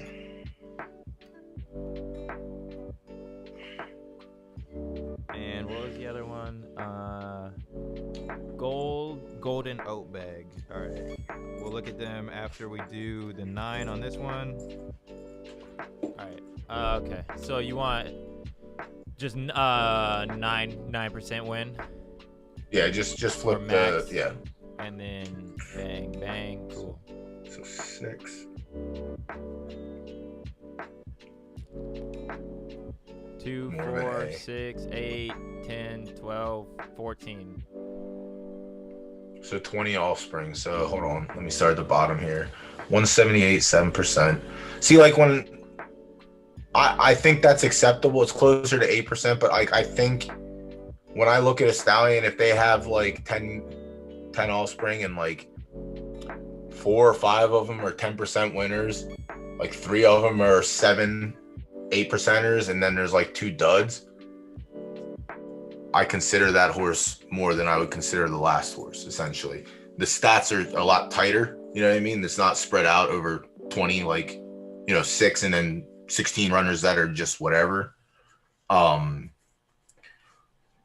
all right, so we had 4 for sure's on the other side. This one we'll see 116, 2%, 220, 3%. Like, yeah, so far not looking good, but it might just fall into the camp of the last horse. Like, you have a good enough chart for a Buterin that people would they'll breed with it because they see that and they say, oh damn, give me that. Like, yeah. So none of these have been looking eye-catching at all.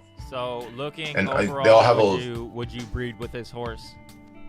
I would pass, personally. Fair enough. Personally, I would pass. And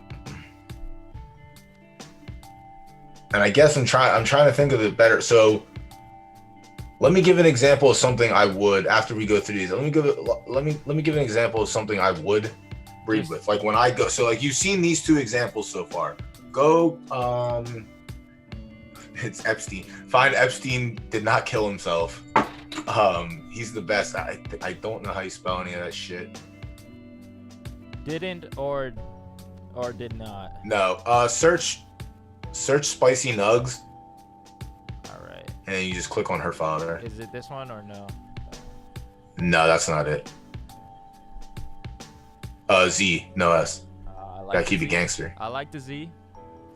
Gotta keep it gangster, you know what I'm saying? I like that. All right, here we go. All right.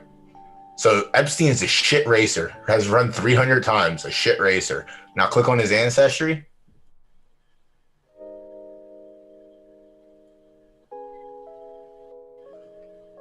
This is juicy. So you don't need to separate anything here. This horse has spectacular breeds, and this horse has very, very few shitty breeds. So if you, yeah, Better with Bacon's Al Hameron's horse.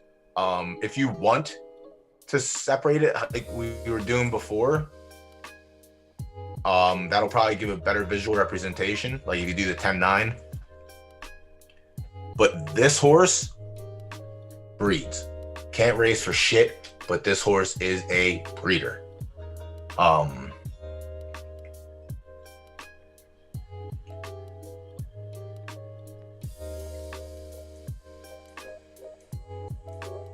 So paired with, it's like my mare, now Rombauer at the time is like, the last 4 breeds I've done with her, they've been really good. But she's a 20% winner, just about 100. You know what I mean? She's won tournament races. She won some cash races. She's great. Zook. Yeah, let's see what I mean. This is what I'm saying. Like, we got pages. Salami was the breed that I did the same day with. We both bred our horses on the same day, and we both qualified for the same tournament. It was the maiden. I qualified for the marathon. He qualified for the sprint. So Epstein's baby chart for 10% winners is fucking juicy. And then his 9% is like he has some shitters, but he has a lot of like 8-9% runners, which I think is good still, but they get their own category. Yeah, it turns down. It turns down, and there's a lot of like Buterin blood in here, and I don't think like, yeah, see that I don't think he breeds with Buterins as well as he does with Knox and Zabos. That's another thing to look at, but that's just like too much. Not even like, and a lot of these horses are 1-run horse. Like, it's just not, it's not good looking. Let's go check out his. So Epstein pops if you. So like, yeah, if that the 9% and under looks like shit, but when you separate them and look, the shitty horses are the Buterin breeds, unfortunately. And none of those popped off at all. But anything that he touched with Knock or Zaba, anything like that, it's all gas, no brakes. I've heard of this. Yeah, horse. Better with Bacon's nice. I think he made the finals twice with that horse. Better with Bacon. I think I've seen this horse before. Apex has been out there, yeah.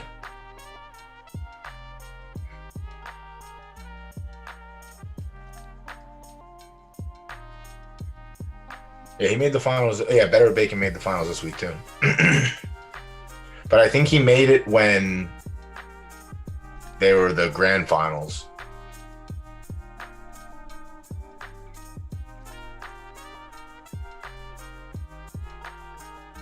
I think if you have a Buterin Genesis mare who breeds average with, like if you're getting average breeds just by breeding with other Buterin stallions, I think, and I've done this, I think that success rate turns up the higher up you go, well, the better breed you go. Like I've done 2 or 3 of my last breeds with my one Genesis mare with Finnies, and both of them are just saucy.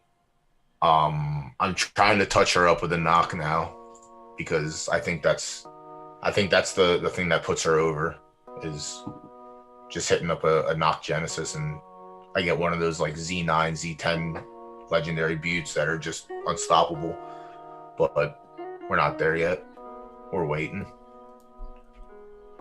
All right, so Dallas, what do you want us to like break down, like, because I believe this horse hasn't bred yet, right? So yeah, it's still a colt. So like if you're coming in and you're looking at a colt from a Z, that's a Z7 Nakamoto exclusive, like what do you go look at? Mother or father first? no disrespect to the Colts, but I don't look at Colts because there's no information for me. So now if this was a filly, now this is what my approach would be. If this was a filly, first time breeding her, I would do the same thing I'm doing now for the most part. But like with a male, you can't really, it's just very different with the male for first time breeders. Let's go look at this horse. Sorry, Zook tweeted something that caught my attention. Now I gotta go see if he's starting battles or not. But so like with Colts like that, see, and that's the thing is I have a lot of exclusive Colts, but I'm not gonna breed them, and they're not gonna do anything. They're not doing anything until the breeding update, because I don't want to try and take coin flips, like just having people breed with them and seeing what happens, because I don't trust people enough to run the horse out to try and find out if to discover it essentially. I don't trust people enough to do that unless like they're my OG day ones. Like I've done deals. Well, Danny Bananas hit me up for one of my studs, and he bred. He was doing some weird shit, man. He was trying to do the whole inbreeding thing, but he hit up my one stallion and made he got lucky. He bred the same mare 3 times with the same stallion, got 3 fillies. 2 out of the 3 were actually decent runners, and the third one was whatever.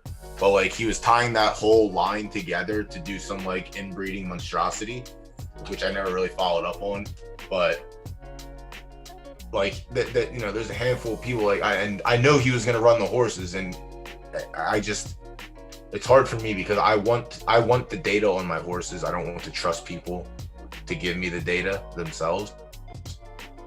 So a lot of mine that are unbred, they're distance specialists, like they're marathoners or they're sprinters. So when the update happens, then they can have their time to shine, because instead of saying, oh, this horse is unbred, I don't want to breed with that. Now they say, oh damn, this horse has a 12% win rate and is a monster at marathons. I'm trying to breed with that. Like there's just 2 different ways of approaching. So I mean, Sovereign Hill is one of this horse's 10% win rate horses. So I mean, like you've got one of the better ones on this side, right? Like because he wants to breed Sovereign Hill back into that colt that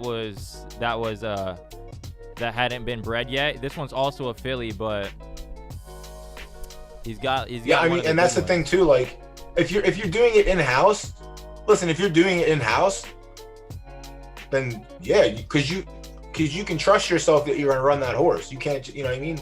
That's my thing, is I've bred some of mine in-house because I know I'm going to run them the amount of times I need to run them to figure out if they're, like, obviously you can run a horse 5 times and see that it's just shit. But there's some horses that you need to run more to figure out. I know that I'm going to do that. I'm not going to just give up after 5 races. So if you're trying to do this breed in-house and they're both first time,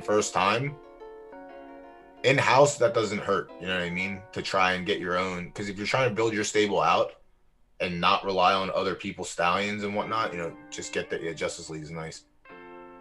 We were talking about him the other night too. But if you're trying to like breed your stable out to where you have your own stallions and your own mares, and you don't need to go to the stud barn to look for a stallion, then by all means, just do your own. That's you're doing your own research. You know what I mean? Like you're testing your own horses at that point. Unfortunately, all my stable, I can't do that because it'll just be inbred, because I only had 2 Genesis mares to start with, and they'll all just become one giant monstrosity.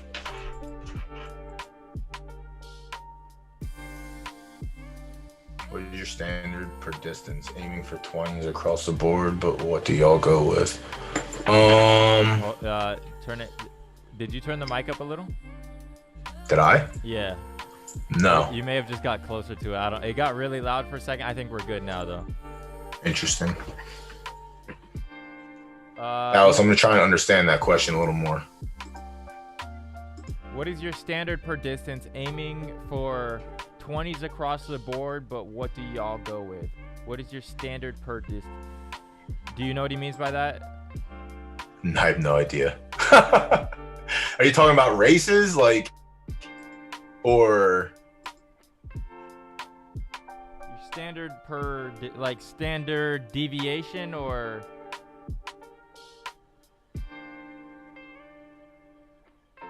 Pack says, I got one knock gen and one knock leg, both sick breeders. When you're judging kids, you got to put them against the same numbers. Like, how does a breeder do against the rest of the field? If you have one butte who only does breeds with knocks and their kids are okay versus a butte who only breeds with buttes, you can't compare. Oh, good point. You can't compare them both on a level playing field. Like, how many races would you run per distance? Oh, yeah, but like, when do you give up on a distance with how many races, Doughboy? My main attack, like I said, my program is we go to a 12 or 24 marathon, and depending what happens in that race, it'll either tell me what I need to do. Like I said, if I run last in the 12, like if I run 10th, 11th, 12th in the 1200 or the 24, I'm switching distances and going to the other funnel. If I run last in 12, I'm going right to 24 and seeing what happens there. Because, you know, majority of the time you're gonna have that sprinter, you're gonna have a marathon, or you get lucky and you get a diamond. And I'm not even lying, if my horse doesn't flame or do anything at sprint or marathon, I literally stop running them. I do not deal with middle distance horses. I do not do it. Like at one race, like that's it? All it takes is one or two races? Like how much? So the other night, we'll put it this way. The other night when I bred my horse on Friday night, they already chose the Griffey. So I jumped in a marathon. I was comfortable going there because the last three horses I bred, and obviously they say distance preference doesn't pass down and this and that, that's fine. But trends are real and I follow trends. The last three horses that I bred with that mare all turned into marathon horses. So I was comfortable going there. But had I gone into a sprint and ran, a couple people in there ended up running last in that race. And then their next race, they went to a sprint and they flamed and won. Granted, it was discovery, but like the fields weren't terrible. So you got to pay attention to the chart. Like if you run 5 races at like 1200 and your distribution is 3, 7, 8, 2/5 and a 6th, like I'm not running there anymore. But if you're flaming each time, then like you kind of have to play it out. Like it just depends what your horse is doing. Like, are you flaming while you're doing this? Like, obviously I'm not a firm believer in flames, but they are a guideline for newer players. But they can be like, that's the other thing too. It's like I try saying these things. This explanation means more if discovery isn't there, because the discovery races are so light and so easy that my marathon specialist I put into a sprint, the horse flamed and ran 5th. I know it's not a sprinter. I know it doesn't deserve flames there, but the field is so weak that your horse is better than the field no matter what, even though you're out of that distance funnel that you're supposed to be in. So like it's harder to say that now because I feel discovery is just it's not doing what it's not good. It's not good. Like, so like you could breed this horse and like, oh damn, I flamed at 1200, and then like you could be running good, and then when you come out of discovery, you only ran sprints. You come out of discovery in class 3 or class 2 and you're running last. Well, it's because your fields were so softer, and now you're running against horses that just demolishing you. So like when you're in discovery, I guess you have to like do the same thing almost. Like you hit your Griffey, you hit 1200, you run last. I would look at the field, see how strong it was. If you had a strong field and you ran last, that's good. I would run the marathon. If you had a strong field and you ran good without flames, you got to test that sprint again. And you have to look at times. It's just really hard now. Like I feel like instead of making it easier for new players, they made it super easy, But then those real players are just like, or those new players are just like, what the fuck is going on when they come out of Discovery? Right. Because then they have no idea what they're supposed to do. Like, I just feel like it's harder to give these explanations now with having to do these Discovery races. But like, the top stables, Arbitrage, they say they know what they have in 5 races. I know what I have. I didn't believe them at first, but now I know what I have. Like, if we go back to normal where I can run a Griffey and then either go into a paid from there, I knew what I had when I was running these horses. Now I haven't bred. I have bred 1 horse since Discovery opened, and my horse got discovered in Class 1, and I haven't bred anything else. I don't want to do this. That's not how I want to play the game. I don't want to put all this time into breeding something and then have Discovery lie to me, put me in a class I don't belong, and now I just wasted so much time like trying to figure it out.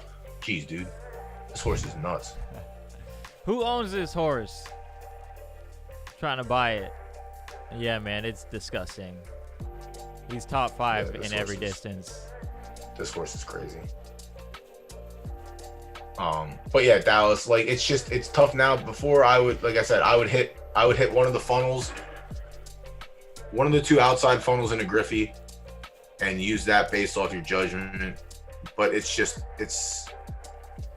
and honestly, the thing to do now, I think, is if you do run like 1200, run 12 and run last, like in Discovery, I don't give a shit what people say. If you know your horse can only run at like 1200 or something, then tank it. Tank it so you have a fair chance of being able to use your horse and get and play the game. Like, you can't play the game if you say, all right, I'm going to win all my Discovery races. I'm going to get this nice $13, and then I'm stuck in Class 1 and I can't do anything. You can use that $13 to try and run a paid race, but you're not going to be happy with the outcome. You're just not. And even if you want to use that horse to qualify for tournaments, like, you're chokehold, you got to run against the Grandeurs and all these other, like, Ready Set Booms, all these other big monsters that are already running in Class 1. So, like, your chances of qualifying, unless you're hawking the races to see if they're super light, they just went down the toilet. Be careful in tanking in 1200s. Class 5 1200s never show up. That's hilarious. I haven't seen a Class 5 race since before Discovery. I'm sick. I'm so sick. Like, I loved it, and now I'm like, it just sucks. I'm glad people are enjoying racing. I wish I had a Diamonds, so that way I could race, so I could be happy like you every day, running my $500 races. I'm stressed, bro. I mean, it is a good time, right? But there's a lot on the line, right? Holding on to a horse and heading into all these changes. Like, you don't know how he's going to perform on different surfaces. Yeah. You don't know how the breeding update's going to affect him. So it is a little nerve-wracking, but yes, it is a blessing, 100%. Yeah, Dallas says, slowly learning that losing is an okay option for a horse as well. 100%. Like, if you can lose and if you can go down in class, like, do it. It's mind numbing. Like, personally, I can't do it. Listen, it's another set of discipline. You have to look at it this way. So I have those horses, obviously. I have these horses that can go back and they can go back up. So look up. Yeah, actually, you know what? Look at Spicy Nugs, because this horse is a perfect example. Because last week I was on the stream saying that like, we're so condensed now with tournaments and the cut lines are so high. To me, if your horse can't win at 12, 18, or 24, do not even qualify the horse for a tournament. Just do not do it. Because if you can't win the quarterfinal race, what did you do? You just took the time to find 5 perfect races to qualify, and you don't have a chance of cashing. So, like, this horse, for instance, if you hit Drill Down, like, she's great. This horse is fucking bonkers. But it's all free, and I got some paid in early. But she's been in Class 2 since shit, I can't remember. So now if you're on Drill Down, if you go up and do tournament only in the filter, So before I gave that speech last week, ignore that first and second place. Ignore that first and second place. And one of those fourths. Before I said, if your horse can't win at 24, 18, or 12, I was running this horse to qualify. And then when Discovery happened, or not Discovery, whenever all the changes happened to dailies going into effect, and people started figuring out what to run and who to run, I say I can't, it's just not worth, like when you look at that chart, you take out the win second and the fourth. She has 3 fourths, a 7th, and a 9th. I'm not wasting my time anymore. But last week I was like, I got nothing better to do, so I qualified her for the podium plate. She got there. And then I qualified her for the Fibonacci. She got there. And she won her quarterfinal matchup, which I looked at the thing and I said, there's no fucking way this is real, because I know this horse can't really run at 2400 like that. Like even on her normal chart, like she's a complete monster at 22 and 26, but 24, she's just whatever. So I'm like, all that shit I talked last week, like Zed's like, here's a win, here's a second, and then boom, they slap me with a fourth to let me know that they're still watching. But like this horse, I should not run for tournaments, and that's why. If you can't, like, so now if you look up greatness at any cost and look at his tournament chart, is he in the same? He was another one. Yeah, yeah, he is actually. All right. There's a couple of them in there, a couple of nice ones. I got some nice horses in his stable. They just can't go anywhere. Oh, these horses suck. This is the wrong stable. Oh, no. Here we go. Yeah, there it is. So then if you do the same thing with his and look at his drill down and do tournaments, his is different, you know? Like, it's not much different from Spicy Nugs, but he can win at 2400. He can finish second. He can finish third. He's flamed in tournament quarterfinals. So, like, I'm not like, oh, yeah, dude, this is one of my maiden killers, too. That 4th place was so fucking devastating, dude. Click on that race and look at the horse that beat me. And look at how much they beat me by. Oh, I remember this. Dude, I was dead inside. That sucked so bad. And that's when I knew. Zed had it out for me. I get beat at the wire by like a 100th of a second by a horse named Buzzer Beater. Yeah, okay. That's destiny. Tell me more. It was meant to happen. Yeah, tell me more. It's in the name. Tell me more. Literally bought a horse named the Bazoom Girl, and I can't race her because I can't get races. Losing with Flames is almost as good as getting third with Flames, in my opinion. Oh, yeah. It's like playing Call of Duty, then the maps, and then they release new maps, right? Yeah, you're just... easy with that, because you can figure out, you can look at the map overhead, and you can see which way to go and which way not to go. This is different, though. Well, I mean, I guess he's saying it's like updates are like surface preference, right? Like you don't know if like if Diamonds is gonna be on good on a dirt surface or whatever kind of surfaces. So he might run slower, right? I think they need to ignore surfaces altogether for now until they figure out racing. Because again, if they release breeding updates and surface preferences and you can't run your horses, what does all that do? To me, it does nothing. Like, it doesn't make me want to, it doesn't incentivize me to want to, again, go through this whole system to have to pay attention to surface preference on top of discovery races, like trying to, it's just too, it's too much. It's just too much. I just think they need to do one thing or the other. And I think this discovery shenanigans was either eye-opening to some people, like myself, caught on, like, or it was just like, oh wow, free money, I'm just gonna race, and then shit. Now what? Like, now what happens? What do you do with this horse now, Doughboy Killjoy's toy? What do you do with it? You got one race. Scroll down, let me see the Griffey. No Flames at 12 with a dub. Yeah, let's see what was in here. A 22, a 191. Oh. Alright, never mind. Zed's not gonna click on the little book tab, it'll bring the whole It'll take us to the Zed site at least, unless you want a 3-horse race. It's kind of nice. Got second in mid-rounders finals on Tuesday. Hey, let's go. Zombie, Good what job. up? How you doing? Hello, Joe. Good job on the Footium tournament, man. You guys did a really good job with incentivizing racing in Class 1. So, good job, man. That was good shit. So, all right, a Z5 knock, a Z22, Z13, a Z6, a Z9.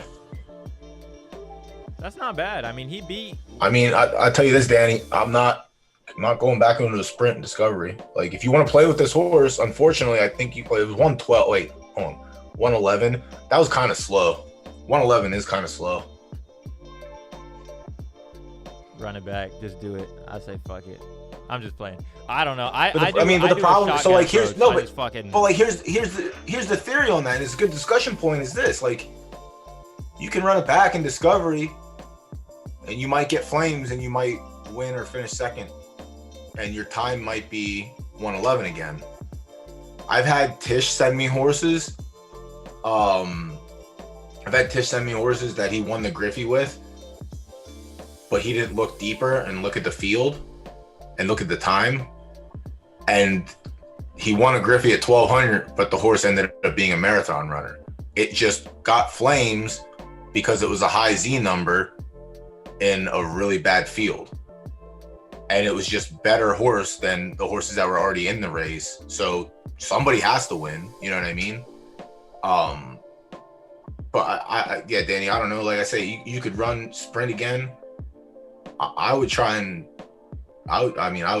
see if you can obviously tank this son of a bitch, so you can have fun with it and not end up in like Class 2 after winning 3 races. How do you? It's just tough, man. How do you try and figure out how to tank though? Because he didn't flame at 12, right? So it's not like guaranteeing that he's a sprinter, right? So let's say he goes to marathon and then he does pull his flames. Well, then it's kind of like, well, shit. Is he? Like if you go to marathon and do that, then that kind of like supported my first look at the field, look at the time theory for the most part. But like, this is all additional stuff that's like deeper than just like watching your Griffey and seeing where it runs. Like analyzing even in real life racing, like when you win your maiden race, you kind of want to look and see before you enter again. And before you enter again in real life, like it's different. You have some weeks, but like you want to look at that race again and you want to track those horses where they run the next time. You put it back in the 12. If they run shit after, yes, you didn't even flame, right? No flames, nope.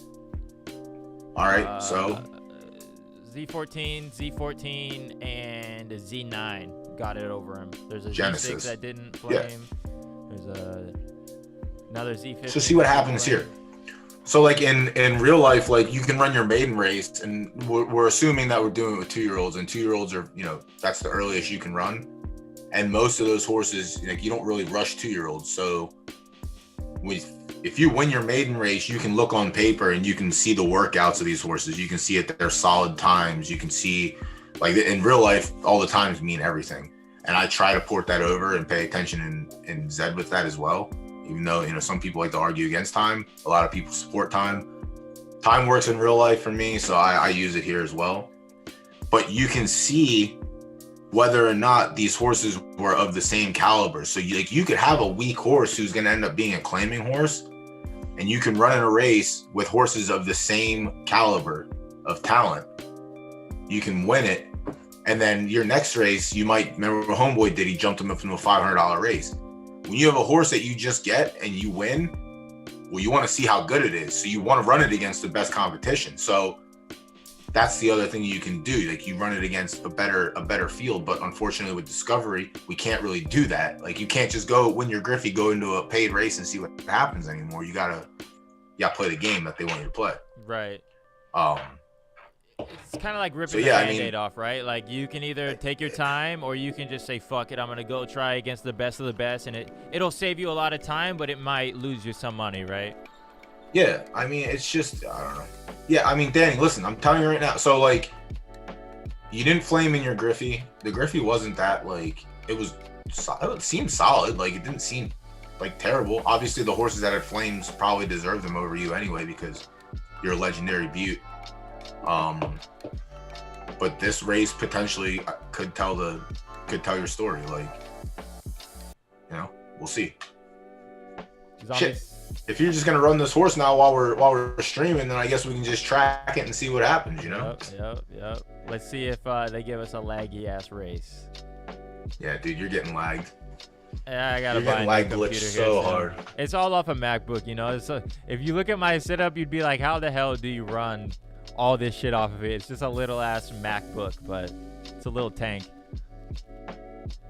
Oh damn, that's an exclusive beauty in Danny. I can't relate. All my beauty exclusives flame. What's that mean?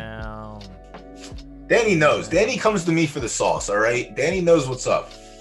Avon says Danny's in the DMs. My rule in Danny's in the Discovery. DMs asking. Go for it. Go ahead. No, you go. It's your show. It's all good. My rule in Discovery is flames in one distance twice, funnel, check the extreme of that distance and gauge distance preference and tank. Flames don't mean anything with some horses though. I have a variance horse with a higher win rate than flame rate. Are you kind of the same way, Doughboy? You just check one distance and then dial in on it for like a tournament. If it can't win in that tournament, you tank in the other extreme. Or if it can't win at like 12.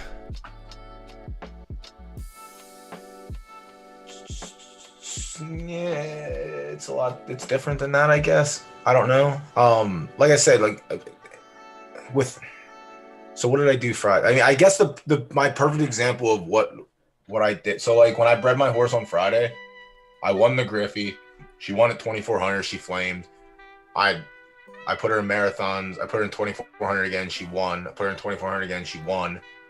I put her in 2,600. She ran fourth. I put her in 22. She won. So I won 4 of my first 5 races with her at marathon.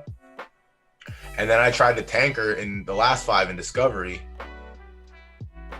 Ooh, what a finish. He had a nice kick. He got 4th, I think.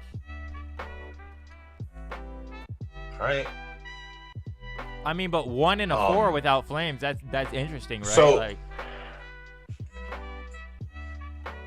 yeah, you just might have one of the ones that just doesn't flames with solid. All right, so 111. Like, it's not very fast.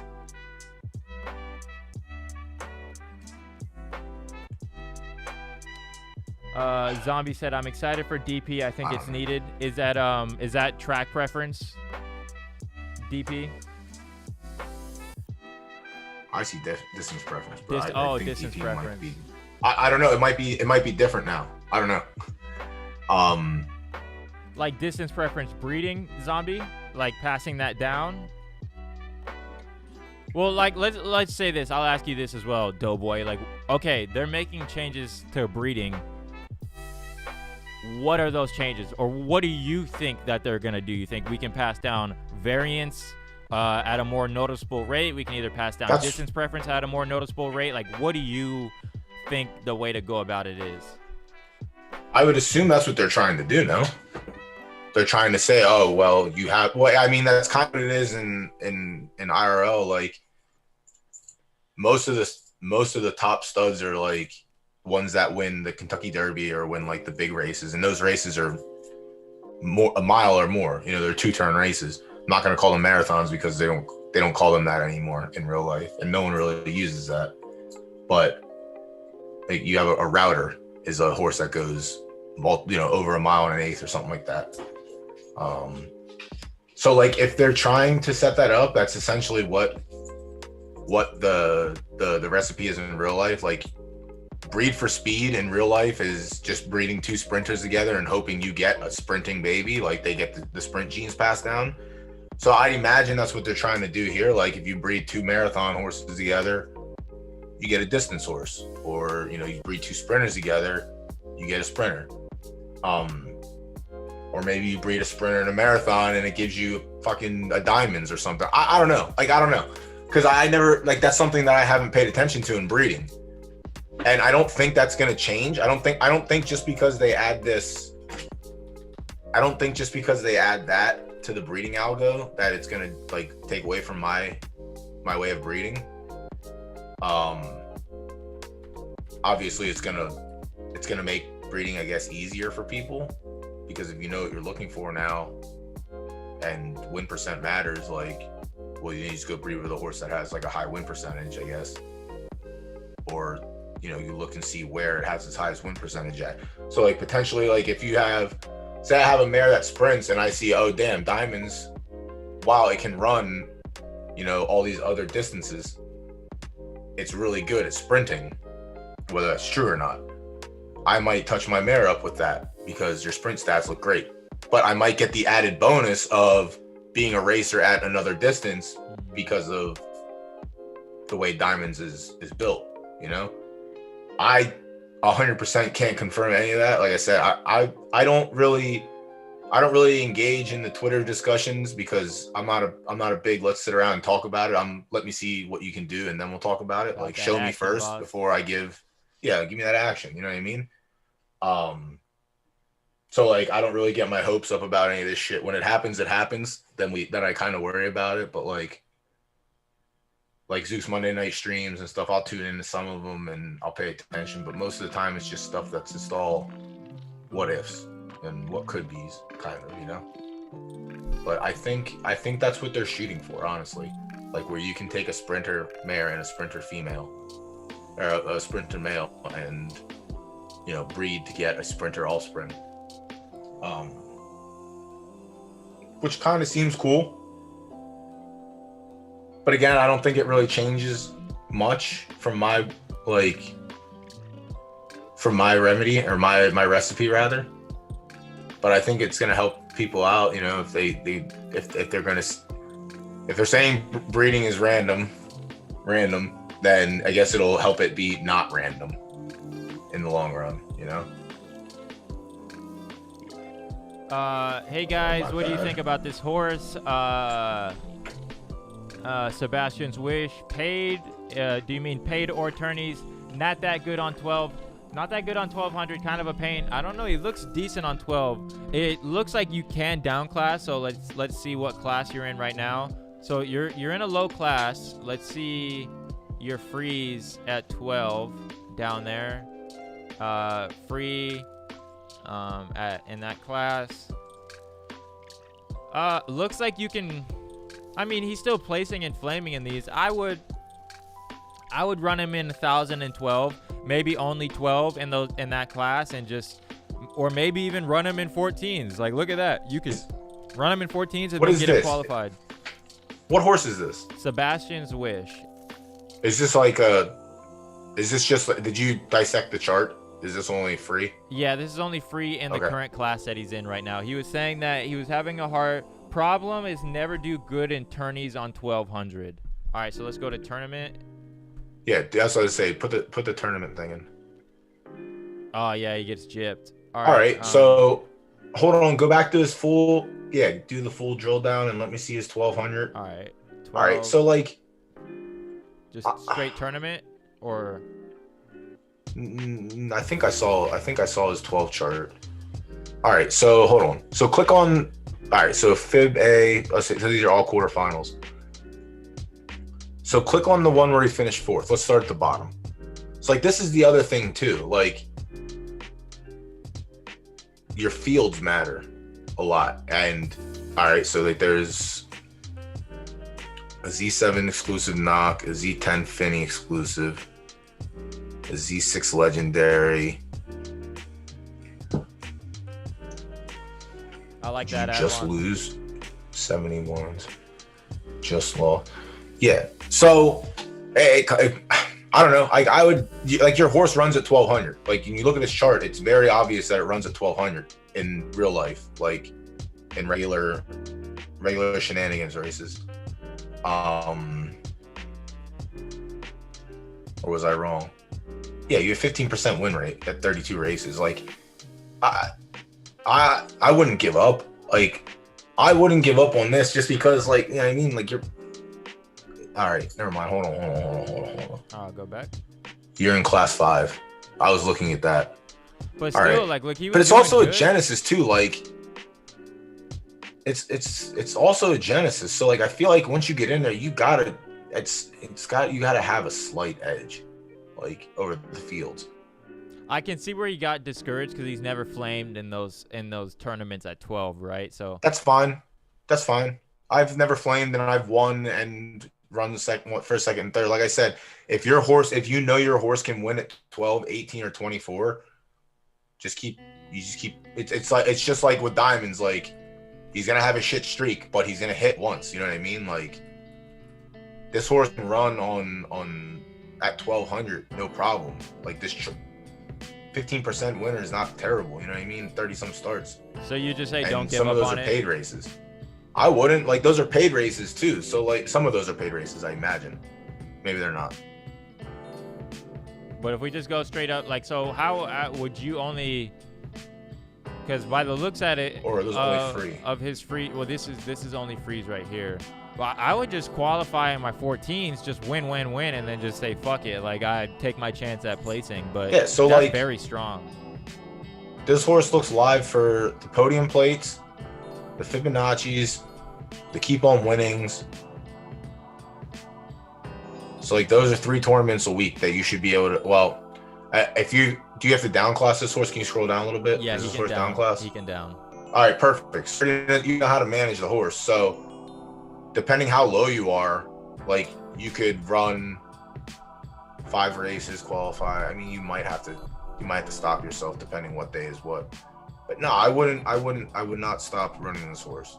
Like the reason I like with Spicy Nugs, the reason I didn't want to run her because I didn't feel confident at her 24 was because her real life, her non-tournament real life racing chart at 2400, it's like okay, it's not good. It doesn't look like 1014 on yours. Like my 22 and 26 on Spicy Nug look beautiful. 24 on the other hand is like not spectacular. It's not stellar. But like you have a Genesis, so most fields that you get into for the quarterfinal, you should have a slight advantage over.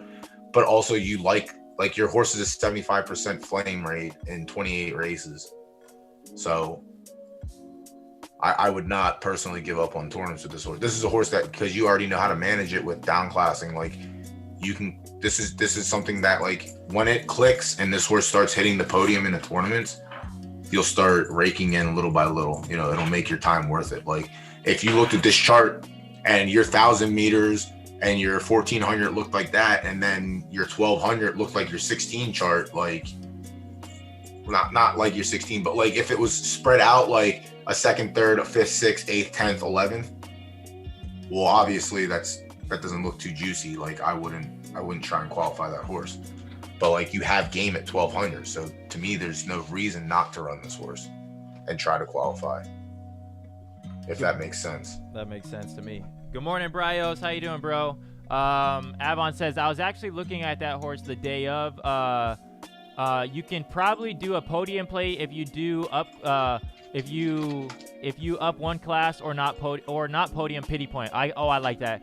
Class up and run a pity point in 12. Okay, so maybe he could like try and qualify for a tournament one day by running his 14s. Just make sure that the next day is the pity point, and then run your 12s in that one.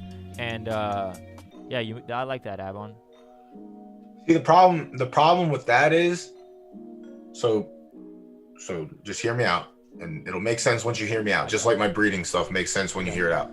So scoring for the pity point is 4th and 5th are juice. 3 and 6th you get like some juice. All right. So 4th and 5th looks really good. But then if you look at 1st and 2nd, that also looks really good. So it's essentially 11 to 9. That's a coin flip, but it's a favorable coin flip that you finish 1st or 2nd rather than 4th or 5th. If that makes sense. So now look at it this way. Between 1st and 2nd, where you get the least amount of points for the pity point, you have 11 placements in those two. When you look at 3rd through 6th, you have 13 placements between those two. To me, that's a coin flip. That's not a guaranteed like you're going to qualify. Like, what's this? Is this free? Yeah, this is what I think. This is what Avon was saying. Like class up. All right, if this is what he's talking about, all right. So now this makes more sense than what we were just looking at. Right. If we're looking at the whole picture, it doesn't make sense. If we're looking at what we're supposed to, all right. Now I'm there with you, Avon. Like now I'm there. Now I see what you're saying. If this is what you were getting at. Right. And then you could So, just yes, go down after that, right? Like you could Yeah. try and win, start from right here trying to win, and then make sure that the next day is a pity point, run your 12s there, and if you're shit out of luck in that one, just restart, go back down and do it again the next week whenever they have a winning tournament, and then followed by a pity. Yep. Just make sure you get class 3. And everything that we just went over, that's exactly what you have to do to manage your horses. If you want to if you aren't doing paid races and you're trying to get profit via like tournaments, this is race management. This is what you should be doing with your horses. You have to look at their classes, see where they hit. Like I said, with down classing, once you get to a certain class, like class 4, depending where you're at, your horse goes from running in the back end to running in the front end. And the only way to control that is by putting them in paid races to make them heavy back end. So noticing that your horse runs up in class 2 or class 4 and class 5 for, the fib, the podium, the keep on winning, and then you have a slight edge when you get to class 3 that you can qualify for a potential 4th tournament and get a weaker field and almost win.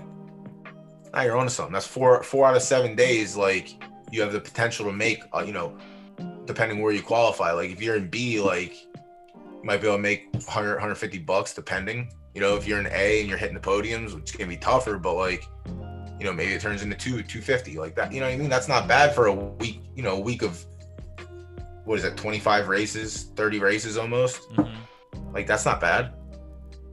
But then going through, you have to make sure you profit, or else when you down class, you're just giving more time invested and not getting anything on the return. Right. So it's a lot of it's a lot of maintenance. But yeah, this horse, I feel like you should not stop running this horse for tournaments, especially with the chart, the way it looked for overall 12. Mm-hmm. Right. Yeah, that's a nice strategy. And what's cool about it is if it works, once you get it down, it's just a system. You don't even think about it at that point. It's just autonomous.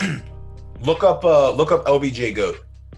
LBJ Goat. All right. Because when the first pity point is the most EV in my opinion. If you can land in a good quarterfinals, especially. We'll put it this way, and this is what's going to show you. This is what's going to show it. Like if you can qualify for the pity point, all right, do the horseshoe. If you can qualify for the pity point at a distance inside your funnel that isn't the tournament race, but you prosper at the tournament race level, then you're good. So like what they did with LBJ, scroll down a little.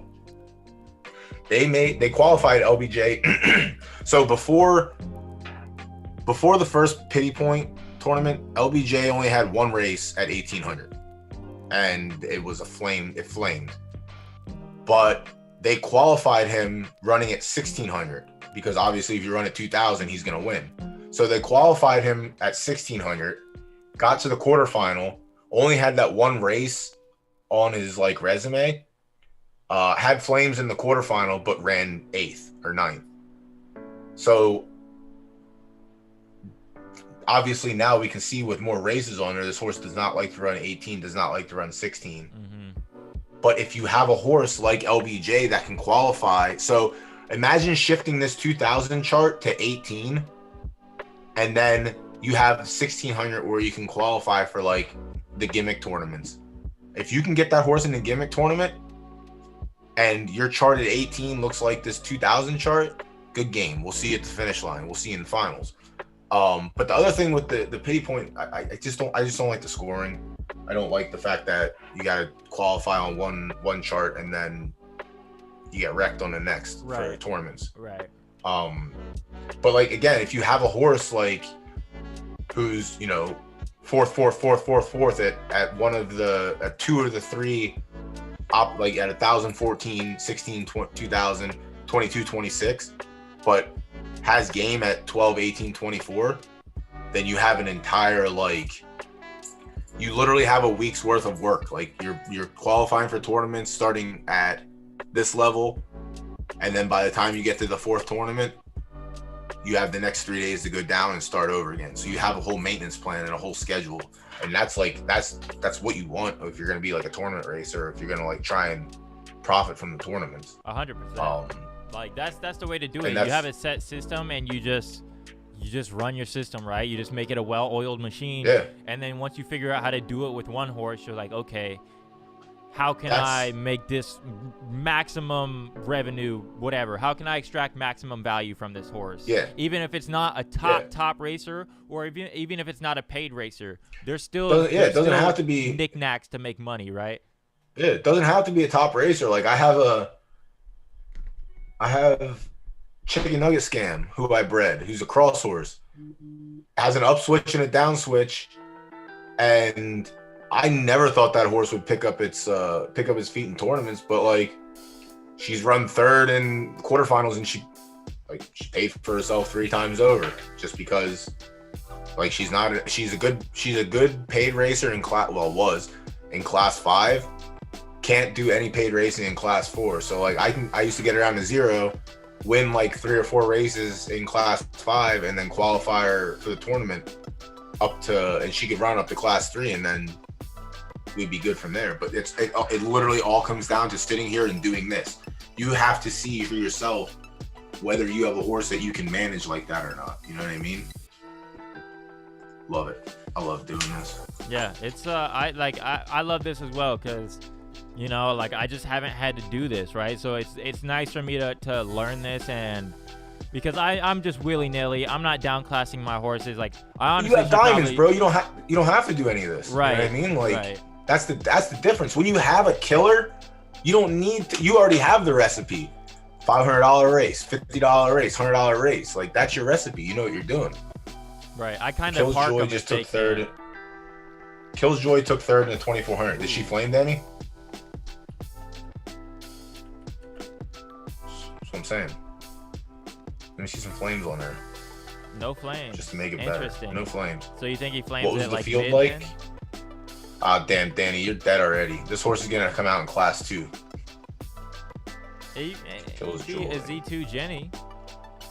No flames all right, over him. Buck Wild. A Z4, Z8. 1, 2, 3, 3 cross pacer, 4. Yeah, it's Discovery, son of a bitch. Discovering that I hate it. Very good.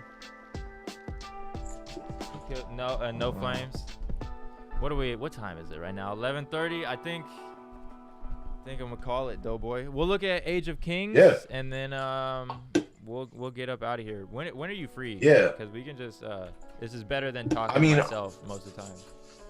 I'll tell you right now, with work, after this week I'll be free pretty much basically when you start streaming, if my work schedule keeps going the way it is, because we ain't got shit to do at work. And I left, today was the earliest I left, and I was home by like 12:30, which is kind of nuts. Nice. But we're doing, I just took the fucking fireplace out of the living room. So like, that's like, this week has me consumed with that, but my father-in-law ain't here yet. So I got free time now. But we're finishing that up. I think Sunday's the last day for that, but yeah, dude, you just tell me. You just hit me up with a DM. I'm always down for this. Like I said, I try and stream. Like this week, I haven't been able to do it, but last week, like I jumped on and did some solo streams for like the tournament coverage and whatnot, and like I get talking about this and that. But it's always good to have another person to talk to jump things off. I mean, what do you want to do, Danny? That's the thing. Like, if you continue to win with that horse, you're gonna get popped out in fucking class 1, and then you're dead. So. I mean, at this point, you might as well try the middle distances. I don't know. It sucks, dude. I'm really at like I don't know what to tell you, because like, you know how to manage. Like, Danny knows how to manage horses. Danny does a good job. He's got some nice ones. Actually, you know what, Danny? We got some nice combinations, between our stable. But yeah, dude, it just depends. Like, if I was you, I would sit there with Stack Knox and try to find the toughest fields and just make this horse run last, so you can actually have fun with it coming out of Discovery. But if you keep doing what you're doing, like, you're done. Look up Evelyn Frenchette. Hold on, let me try and get the spelling for you. All right. And then Brios or Brio. Sorry if I'm saying your name wrong. I'm just gonna call you B. I mean, you look like you. This is where you'll go up in your sprints, and then you can bring yourself back down in your marathon races. Now, by looking at this Doughboy, like I don't think he's won in any tournaments yet. But would you keep trying this? Just looking at his free races from an outside to just keep running at 12, because it looks like he, out of anything, he's got. Is this the Genesis we just looked at? No, this is a Z14 legendary stallion. So his overall free races, right, look like this, but he hasn't broke through on a tournament yet. So, like, which tournament have you been going for? And it sucks too because he has 68 fourth place finishes with this horse. Jesus Christ, I would have threw my computer against the wall. I have a Genesis mare who at 4th and 5th place has a tower, literally 2 towers, and it does not matter. She will not qualify for a pity point cup to save her life. So his overall frees were very left leaning, but once he hits the tournaments, he's just got unlucky so far. I mean, he pulled a flame in one of them. Yeah, but you flamed. In a pity you point flamed in one of them. So, like, that's what I mean. Like, if your horse, this is what it comes down to for me, and this is what it was back in the day. If your horse doesn't pull flames, but you can win at 1200 or you can win at these distances, as long as you're running in the right distance where your horse belongs, flames don't mean shit to me.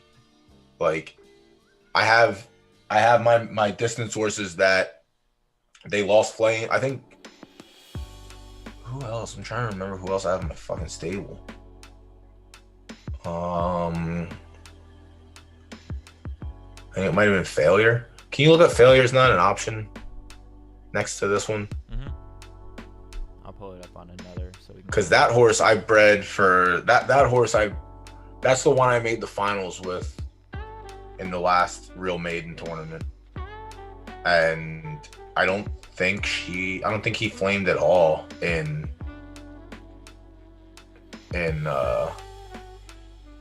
his tournament races. But I'm gonna tell you something right now. That horse I nailed on his first race on his Griffey. I ran a marathon and it won, and then I just never looked back for marathon. So in Discovery, I was like, no, I'm just tanking this horse. I'm just tanking it. I want to run my horse. So put it in 1,000 in Discovery, flames. What was the name of it? 1,200. Failure is not an option.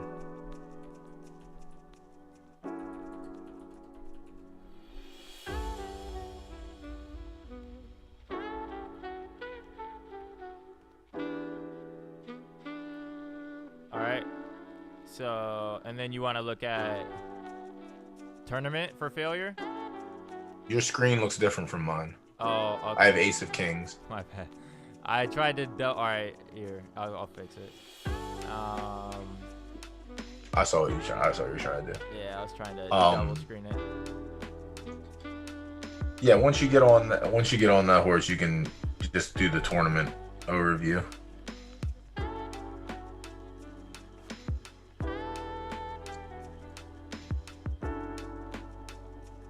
Damn. So I made the finals with this horse, but like no flames, second, no flames, third, made the finals and then got smoked. But if you look at the qualifying races, like flame. I know my horse runs marathons. I knew this horse didn't really, this horse has game at 24, but when I went into discovery mode with it, like this horse also has game at sprints too.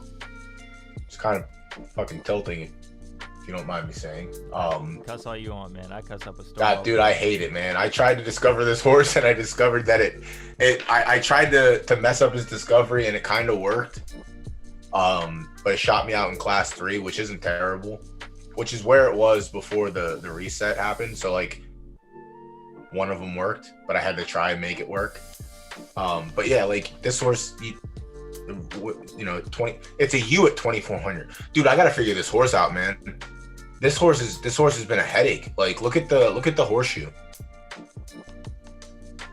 Like, this horse is just a giant fucking headache. Like, it's crazy. Do you not even breed? Like, if you got a Z18 Buterin exclusive, like, what do you even do for breeding on that type of horse? Like, are you like saying I said, whatever? Like I said, none of these horses, like, I have a ton of these that look like this, that have the stats like this, but none of them are getting bred until this update happens. Because, like, that's why they're, like, you know, 2200. So, like, that 2400 chart, it has a U shape to it, and I don't like it. But then I look at that 2200, and it's a straight L. Mm-hmm. And I didn't try the middle distance or anything with this horse. But when I tried to tank it in Discovery, and it didn't work because the fields it was just better than the quarters of the horses in the field, right. So it didn't really work. But I want to try this horse at 1800 because that 2200 chart leads me to believe that there's, like, it might be a middle distance runner too, as much as I don't want to talk about it. Your favorite distance. Now I want you to look at one of my homies' horses. He bought this horse unraced, unbred, right? It's a Z3 Zabo Jenny, right? So this is on the side of racing, right? Not the best, but look at ancestry. First two horses, right? It's a Zabo Jenny. That's a nice one. First two horses. Yeah. Yeah. He sold this one for for 1.7, I believe. I'm like, damn, that's a good way to just come out. Like, I believe, yeah, Vanilla Bolt was his first one as well. Bred this one, and then he bred Ice Pack, and I'm like, god damn, this looks like a breeder. So right-click, open Ivory Lane in its own tab, and do the same for Shanghai Beauty, the fathers of those two horses. I'll just, okay, hold on. The father of what horses? Both of the offspring. So Shanghai Beauty and then Ivory Lane. Or Ivy Lane. Are those the parents of these guys? Yeah, those are the fathers, the stallions. How'd you know that? It shows at the bottom of the screen. Oh shit. Father. There you go. Okay. Damn, bro. Discovery. Doughboy's Discovery is so much better than Zed's. It's crazy. All right. Let's go. Cool. Ivy Lane. All right. Unraced. You just want to look at it as a breeder? Yeah, I want to see the ancestry.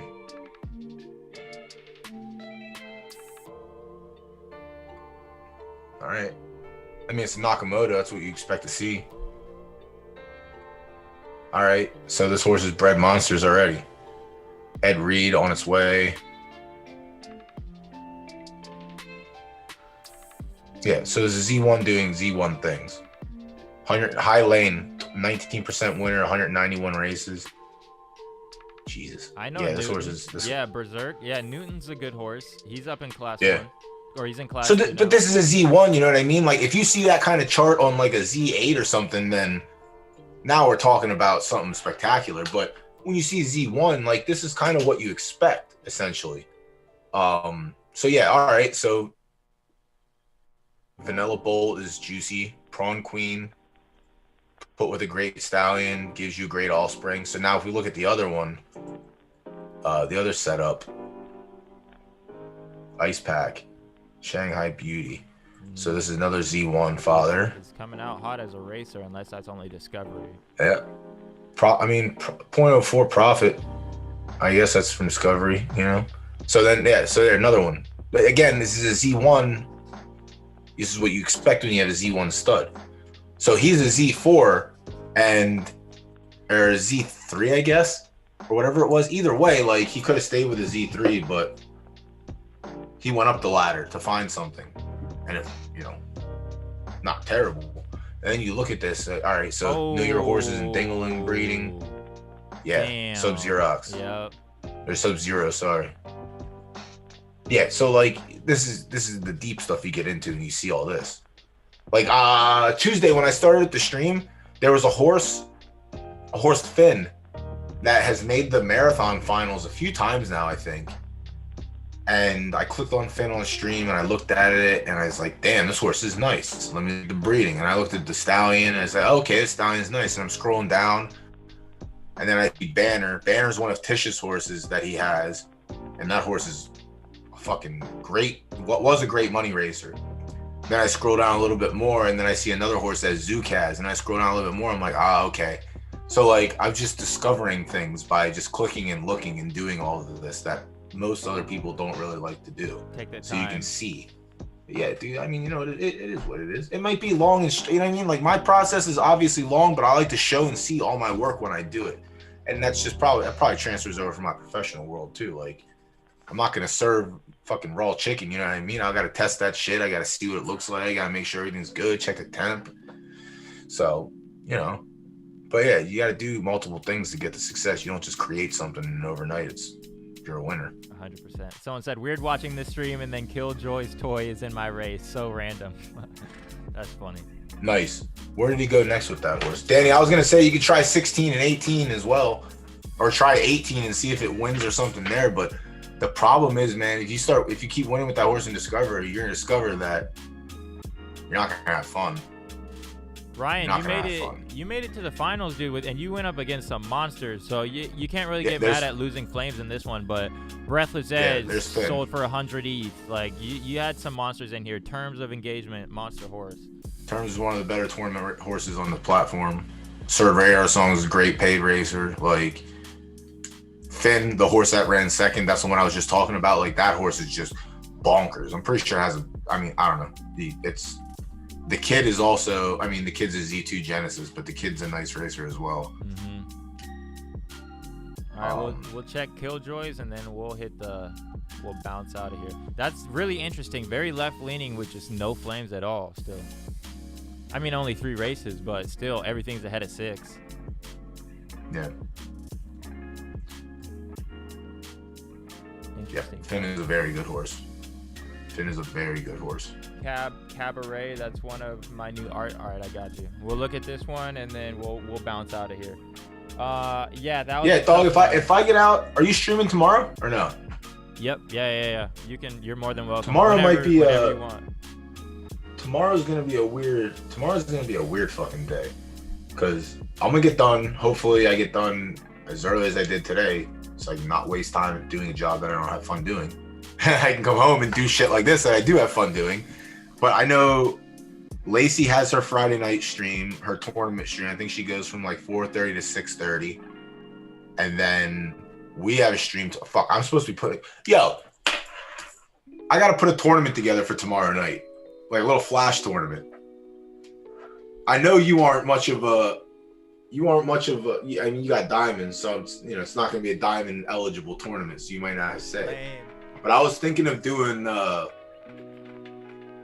I want to do like a bloodline only or like a breed type only. I think I want to do a cross only tournament tomorrow night, like a flash tournament. Probably won't get that many people, but my idea was, and unfortunately it's kind of helping Zed, but to breed a cross horse, it really isn't that expensive. But essentially we would have it where, you enter your cross horse. It has to be a Griffey, unfortunately. But that's my rules. And then you run your Griffey and you get your 10 discovery races, and all those 11 races count towards your points. And it's essentially a flash tournament, but like you can run 11 races and now we're talking cross horses, so like it's nothing special. They shouldn't be killers, but I want to do a shitty gimmick tournament essentially to get people to try and breed a cross horse that's like worth a damn. But I also just I know a lot of people are stuck in certain classes, so I kind of want to just run a tournament that everyone can participate in. But I don't know. Any ideas? Run a diamonds tournament. What I would, yeah. So you're saying it has to be a new bred horse? Yeah, essentially. But I don't want people then I'm just then I'm padding Zed's pockets at that point. You know what I mean? Yeah. It's go breed this horse that might not be good. Right. But I guess people are breeding horses for these. You see these pink slip tournaments going around? I've heard it. I haven't watched them, but I've seen their Twitter.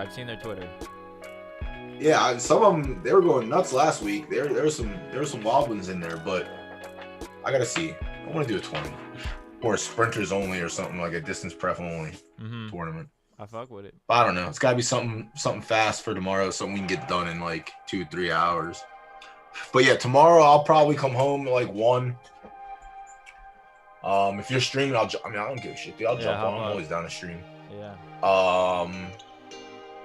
And then I'll probably, tomorrow's gonna be nuts. Tomorrow's gonna be a good day. Yeah, we'll figure it out. I'll definitely be in touch with you. You know what I mean? Like, if I get done at the same time I did today, no flames at 22 either. Yeah, go to 18, Danny. I don't know, dude. I don't tell you with that horse. Like, I don't like this discovery shenanigans. Quite upset that my big girl sister Ping that I just bred on Friday, like, that I have to, like, hope she runs good in Class 1. She's a D4, so she should hold her ground up there, but man, what a beautiful start with that thing. Yeah. And then nothing. But yeah, look, we'll be back tomorrow for some more. And hopefully I have a tournament picked out and get some people in it. But if you we'll end on this. One thing you want to see change right now that could, like, literally you're in charge. You get a call what the next update is in the game to enhance the user experience, or to either get more people racing or to get more horses racing. What's top of the page? This needs to be changed first. They need to take discovery away and reset everyone's class points. That's what they should have done in the first place. They should have never did this discovery shenanigans. They should have just reset class points, and then I'm pretty sure everyone would have been like, "Oh damn, that's great. I'm happy." So now my Z10 Genesis that's stuck in Class 1 after discovery, who only went as high as Class 3, now I can get him back down to Class 4 and you know, play around a little bit. I think axing the discovery and resetting class points is what needs to happen. I don't think this ELO, whatever the fuck they want it to be, this 3x for like discovery wins and stuff, like, or keep the discovery but don't make it 3x like multiplier if you win. Like, don't do that. There's no reason for it. But I just think, you know, a nice little factory reset was all we really needed. Nice little jail. I think by doing the discovery, you took horses that were running paid races out of the paid race consideration, because no one's going to donate. I mean, we sat here last week or 2 weeks ago when I showed you my paid racers chart. I'm not going to donate money in Class 1 and Class 2 when I know I can profit in Class 4 and potentially Class 3. I'm not going to do that. And I don't think other people should too. I don't think there's a reason to throw money away. Like, you know, you should have bankroll management with things like this. So I try and manage my bankroll best I can, but I think if they want to change, they want to get people actually racing again, then do a factory reset, get rid of discovery, or leave discovery how it is and do the restricted racing like I mentioned, where your Buterins running against your Buterin elites, your Buterin, you know, it's restricted to Buterin legendaries only, restricted to Buterin elites only, restricted to Nakamoto pacers only. Like, I said it on Tuesday, I firmly stand behind it. If they did something like that, everybody would be racing. Everybody would. Because there's horses out there that people bred, you know, people try to breed crosses, but when you breed a cross and you come out of your Griffin, you're putting Class 4, like, and you're going to try to do Class 4 paid at the time, like, no, you weren't. You're running against main event. You're running against, like, all these tank horses. Like, you're not, no. And main event, I think main event's a Buterin, I think. But, like, if you had the restricted, like, races like that with incentive, like, where, you know, horses like main event could enter $10 and $15 races against other Buterin, you know, stacked horses, now it's a level playing field. Let that play out for a couple weeks, couple months, see what happens. Like, you have to give people a chance to win. And right now, the only chance people have to win is discovery, and then that's it. Like, and what are you winning for? $3? Yeah, something like that. I've also done some discovering that $3 does not mean shit to me. Like, so that is not an incentive for most people. Like, well, for me, for sure. But, like, even when it was $10, it wasn't an incentive for me to do it. But, like, because I saw what was going to happen. I didn't like it, and I didn't want to partake. But yeah, give me some restricted races and give me some factory reset and no discovery. One of the two. Leave discovery with restricted races. Get rid of discovery, reset. I don't care. Just give me a reason to race. That's really all I want, a reason to race. So I just don't have that right now. Same class system, basically, just a reset. either no discovery or no I massive feel points like for winning in discovery. Yeah, so there's 3 different takeaways, I guess. So there's multiple things they could do. Well, they could have done. I feel like now the 3x for discovery, stuff like that. Now that discovery has already happened, that just doesn't mean anything anymore. Like the 3x multipliers, whatever. So take that off the table. If we're starting from day one, you're like, all right, we're implementing discovery. All right, we'll implement it without a 3x multiplier. Cool. But right now, get rid of discovery and just reset the class points and let people race like that, or leave it how it is and add restricted races to the race classes, like restricted class 4 Buterin only, restricted, Zaba only. It's there. I'm sure they can do some stuff, but it is what it is. Trial and error. I think we'll get there. I think they're getting better at communication to where just even communicating that we're being heard. That always feels nice, right? Like with John Lee just engaging with the community, it feels like our voices are being heard. I don't know how we get there. I think we'll get there some way, somehow. Don't know how much time it'll take, but it takes 64 ingredients to make a cake, right? No, it doesn't actually. Surprisingly, it actually only takes like 4. All right. I mean, maybe 5. You want a gourmet cake or you want some pound cake? 4 or 5. I hate cake, bro. That's we could talk about that on another stream. I could sit here for 30 minutes and tell you how I think cake is dog shit, but that's just me. But yeah, I get it. Yeah, just say I'm listen. I need action. I don't need words and tweets. Show me something. Don't tell me we're listening. Don't tell me when. Don't tell me soon. Don't show me something. You know what I mean? All these AMAs they were supposed to be having and falling through and this and that and blah blah blah. Like it's all smoke. You know what I mean? But yeah, man. We can. If I come back tomorrow, we can talk. We can close the stream down again the same way. I like that. I like the outro questions that you throw around. They get me thinking. But the problem is with me is when you get me thinking on things like that, I just go on. So you gotta learn. You gotta learn when to put those questions in, or just be like, "Yo, Doughboy, shut the fuck up real quick. I need to say something," or you're done. No more. You're done. Good. If you cut me off, bro, I completely understand it 100%. Because sometimes I gotta tell people you gotta cut me off because on certain subjects I'll just keep going. No, it's good. Topics that get me that excite me and get me talking are the ones that obviously I enjoy. But yeah, factory reset, implement restricted racing, or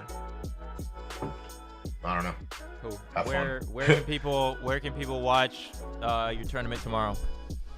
Oh, I'm gonna hit me up on if you want to follow me. I'm on Twitter at Senor_Mex, SENOR_MEX. And if you're in our Discord, I'm in there as well, but I don't know my Discord shenanigans. But follow Pony Plug on Twitter, and we'll have the updates there. But yeah, I'm gonna try and get information out by. I mean, it's only 3 o'clock. I'm gonna try and get info out by 7.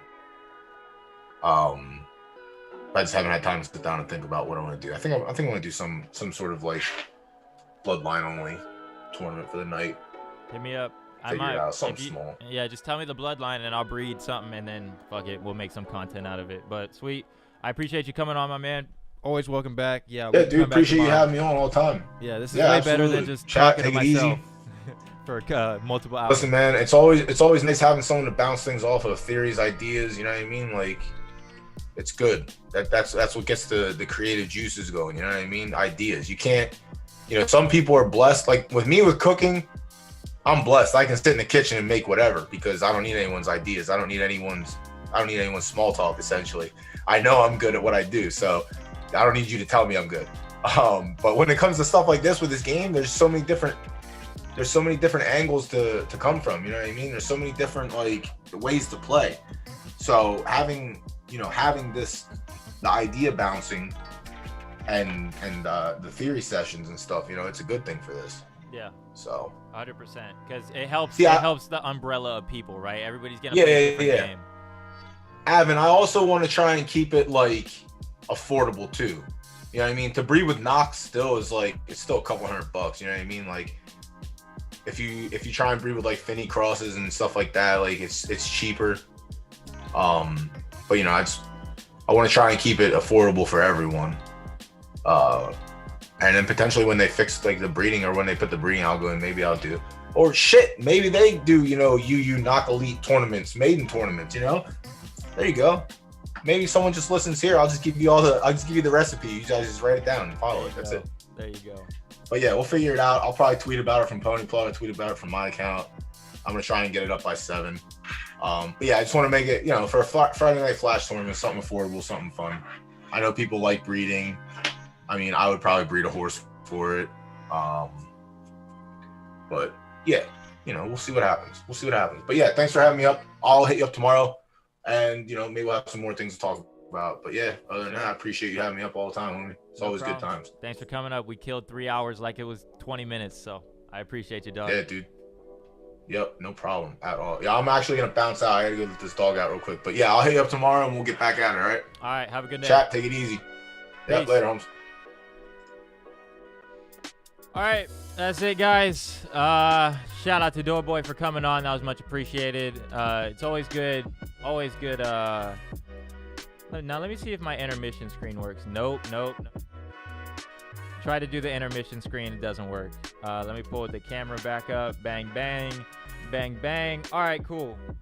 Mad, I appreciate you for tuning in.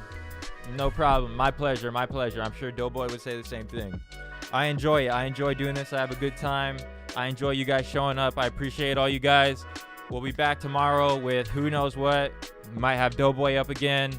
Might be doing the same thing. I might just be chatting with you guys tomorrow, so we'll see. Like always, I appreciate all you guys. Drop a like button for your boy, and I'll see you tomorrow. Peace.